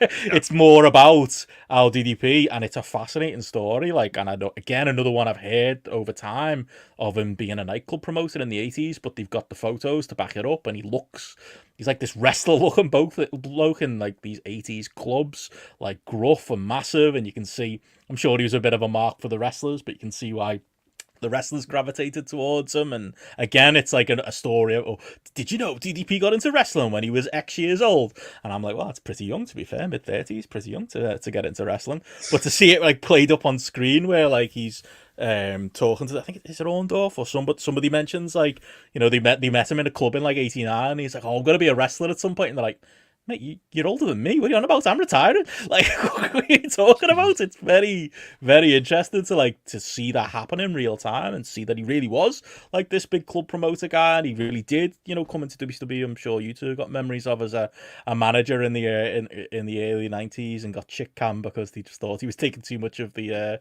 spotlight from the wrestlers, and goes to the power plant and learns the hard way. Like, it's kind of a bit of a myth, but actually they did a good job of showing the footage of it and showing it's also every bit the actual story of DDP. It was very interesting. But yeah, did you not get to see this one, Gareth? No, I've not seen it. But again, it's one of those that I'll watch it based on your review of it there. To be honest, because it's one of those where feeling like. Yeah, you've heard the DDP. He's been on a lot of podcasts and things like that over the year. You've heard the DDP story plenty of times, but I think I'm just always I love that there where if they have got like the old photos and things like that, you actually like seeing it in front of your eyes, like seeing some different things and you can picture him in the 80s, mullet, but DDP face. It's fucking, but with like dressed better than any wrestler you saw in the 80s. He's fucking full on gimmick. Oh, it's mad. That's what I'd be interested in. That side of it, that early stuff, that before. Like, I think that'd be intriguing to see that rather than the wrestling stuff. I think that's definitely when it's kind of almost at its best, is the early stuff and the rise. Because I can always, I have to say, like, the thing is, I'd watched the Scott Hall one the week before, and that was 2 hours. So I was kind of bemused. Well, why is this one only an hour? And this guy has as much. And the Scott Hall one is kind of padding out from the WWE documentary that was done in 2016, 2017 as well. Like, not, and obviously he has died. Whereas with DDP, there's so much you could do in terms of like the ups and downs. And I can get why you're saying, okay, cutting out the invasion stuff in there, but it also gets kind of into the yoga like very, very quickly, and about like you could talk through the stuff with like the stuff he's done with everybody else, because it deserves a lot more coverage in terms of the idea that he just basically sort of runs like this weird yoga commune, basically, as you would have seen from those of you who've seen the resurrection of Jake the Snake and the rest of it. And it does seem to work. And people, at the end of this, I was thinking to myself, like, this is someone who is incredibly entrepreneurial as well. I always think the weird thing with him as a wrestler is I remember when he came in, he was managing the Diamond Studs. That was in, when the videos were there, he was like Halloween Havoc 91 and the rest of your life. Like, and you would always think, who's this really big bloke who's at ringside, like a sort of wrestling manager? Then he started wrestling, but he wasn't really any good on the undercards. And then weirdly, sort of through attrition, started to become somewhat of a big star. And then it was the Randy Savage one, partly because Hogan wasn't on every pay-per-view, so you had to headline other pay-per-views with stuff, and it was just the novelty of Randy Savage versus DDP being used to sell pay-per-views. You're like, okay, this is like really, he really did make it. That's what I was going to say. Against the odds, he makes it, because that's the other interesting part of the story. Like, genuinely, he was a homegrown WCW star. Because for me, like, the 92 through to 94-5 period's a bit of a blind spot. Like, I remember first starting to watch Nitro in 95, and like the commentators would be talking about the bloke who had the Battle Ball ring and the Diamond Doll and stuff like that, and he was a bit shit, but his finish was over. I always remember that, like the Diamond Cutter immediately being over. But like, it reminded me of just what a wild story it is, that like obviously there's the link to Scott Hall as the Diamond Stud back in the day, and there's that famous segment, I'm glad they covered it in there, with him and Nash wanting it being their idea to be like, he can be the first guy who turns down joining the NWO because they can see he's starting to bubble under as this almost baby face that's getting over. There's very few angles that you can pinpoint as that's the moment that guy was made.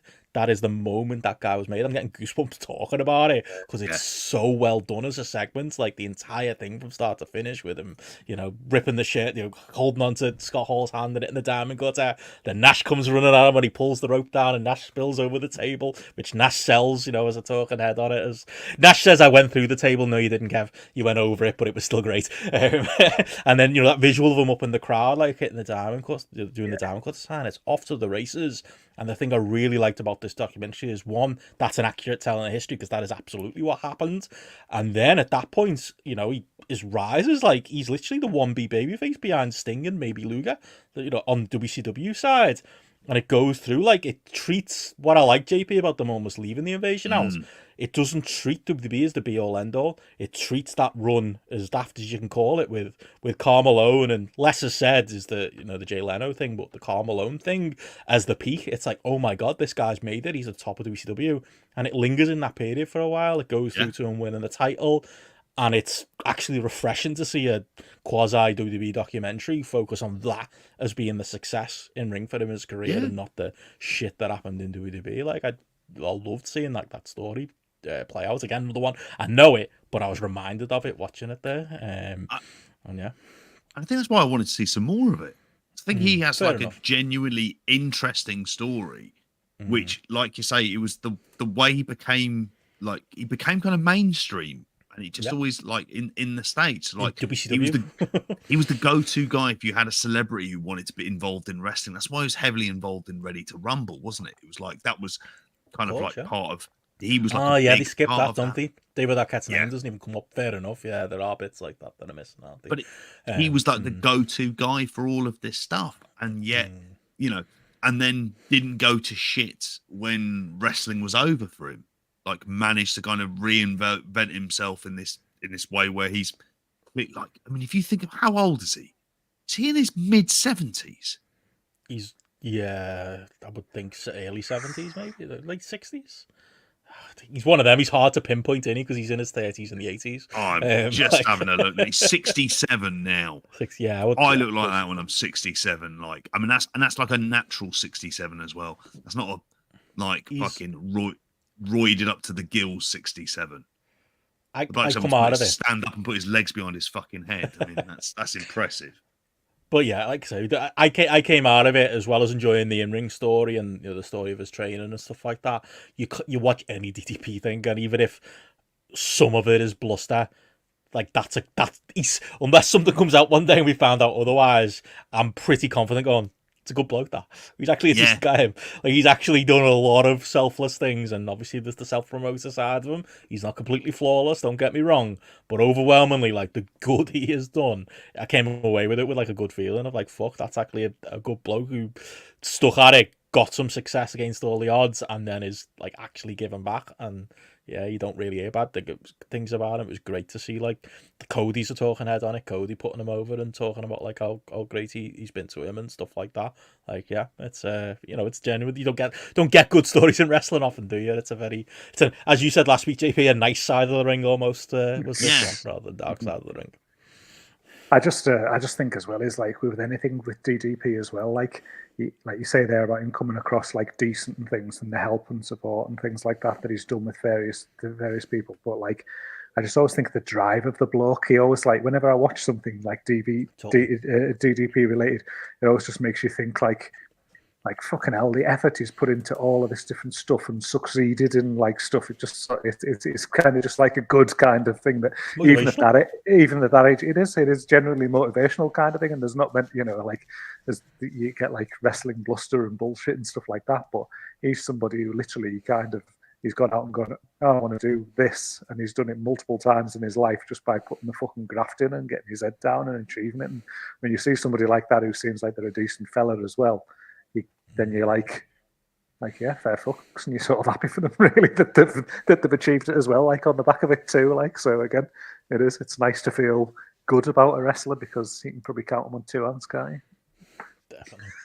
Well, next week we've got Dark Side of the Ring Terry Ordy and A&E Doc's British Bulldog. Somewhere in the middle. I don't think it'd be that bad. Bulldog one bag. The Gordy one. If that was a Dark Side of the Ring, that'd be dark. It probably won't be so dark.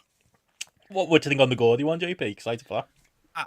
I think that'll be an interesting one, because of it all happens while he's so young. So yeah, there's going to be an extension of the world class stuff, but it's going to be like kind of like non-Von Erichs, and it's more of the like kind of, which is always really sad. I remember that WWF run as the Executioner, and it's like, I don't recognize who this bloke is at all. And so I imagine we're going to get like kind of a few answers. I imagine we'll also get an interview from his son. Was it Ray, who was in WWE for a bit as well? So I imagine the talking heads for this one. I mean, you've got to have Michael Hayes on here. Hopefully, like Buddy Roberts as well. I think Buddy Roberts is still alive. He may well be dead. I'm not entirely too sure. It's, stabbing the dart. If you're in, how many people are around from World Class in the fucking 80s and 90s to be able to talk about Terry Gordy? I wouldn't say there'd be too many, but I think it'll be an interesting episode. There we go. And that's it for Documentary Corner this week. Look forward to another segment next week. And yeah, that's pretty much it as far as stuff to talk this week, unless there's anything else anyone wants to mention. Gareth, anything else you've been watching? Did you manage to get whatever 205 level up in this week, or NXT, or OVW March Mayhem?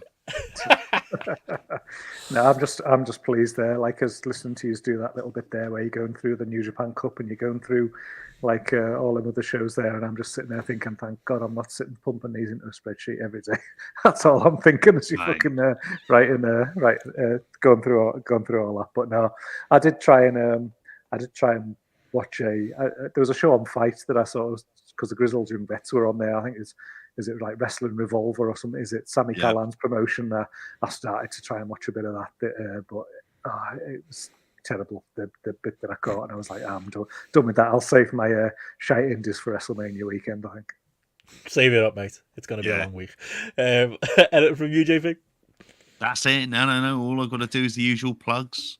Patreon.com/grapple, youtube.com/@grapple as well. Just a reminder of the stuff that's out there. Obviously, we've had Observe This Power Slam issue 6 special in there. We've obviously had the mixtape with Sting. We've got an episode of Retro coming up as well. And we've also had Eddie Sideburns, King of the Mountain pick. We're not getting away with it. Nope. Global Force Wrestling, the anthology, so GFW Amped. We thought we'd gotten away with it. I thought even he said Tokyo Joshi Prime. I thought, yeah, I'll take that. It'll be one show, won't it? But nope, we're going into we're actually finishing off on this. So thank God I made some notes on it. I'll be pissed off if past JP's deleted them though, for whatever reason, out of sheer arrogance. I'll be fucked off about that if that is the case. So yeah, don't watch it. Listen to us talk about it. That's my tip for Global Force. But we'll have a good chat with Eddie as we always. We will. It'll be great. Always do. But yeah, on that note, like JP said, Patreon.com/grapple for the usual stuff. We're recording that this weekend. And yeah, outside of that, we will catch you all again for Spotlight next week. Good night, sir. Bye.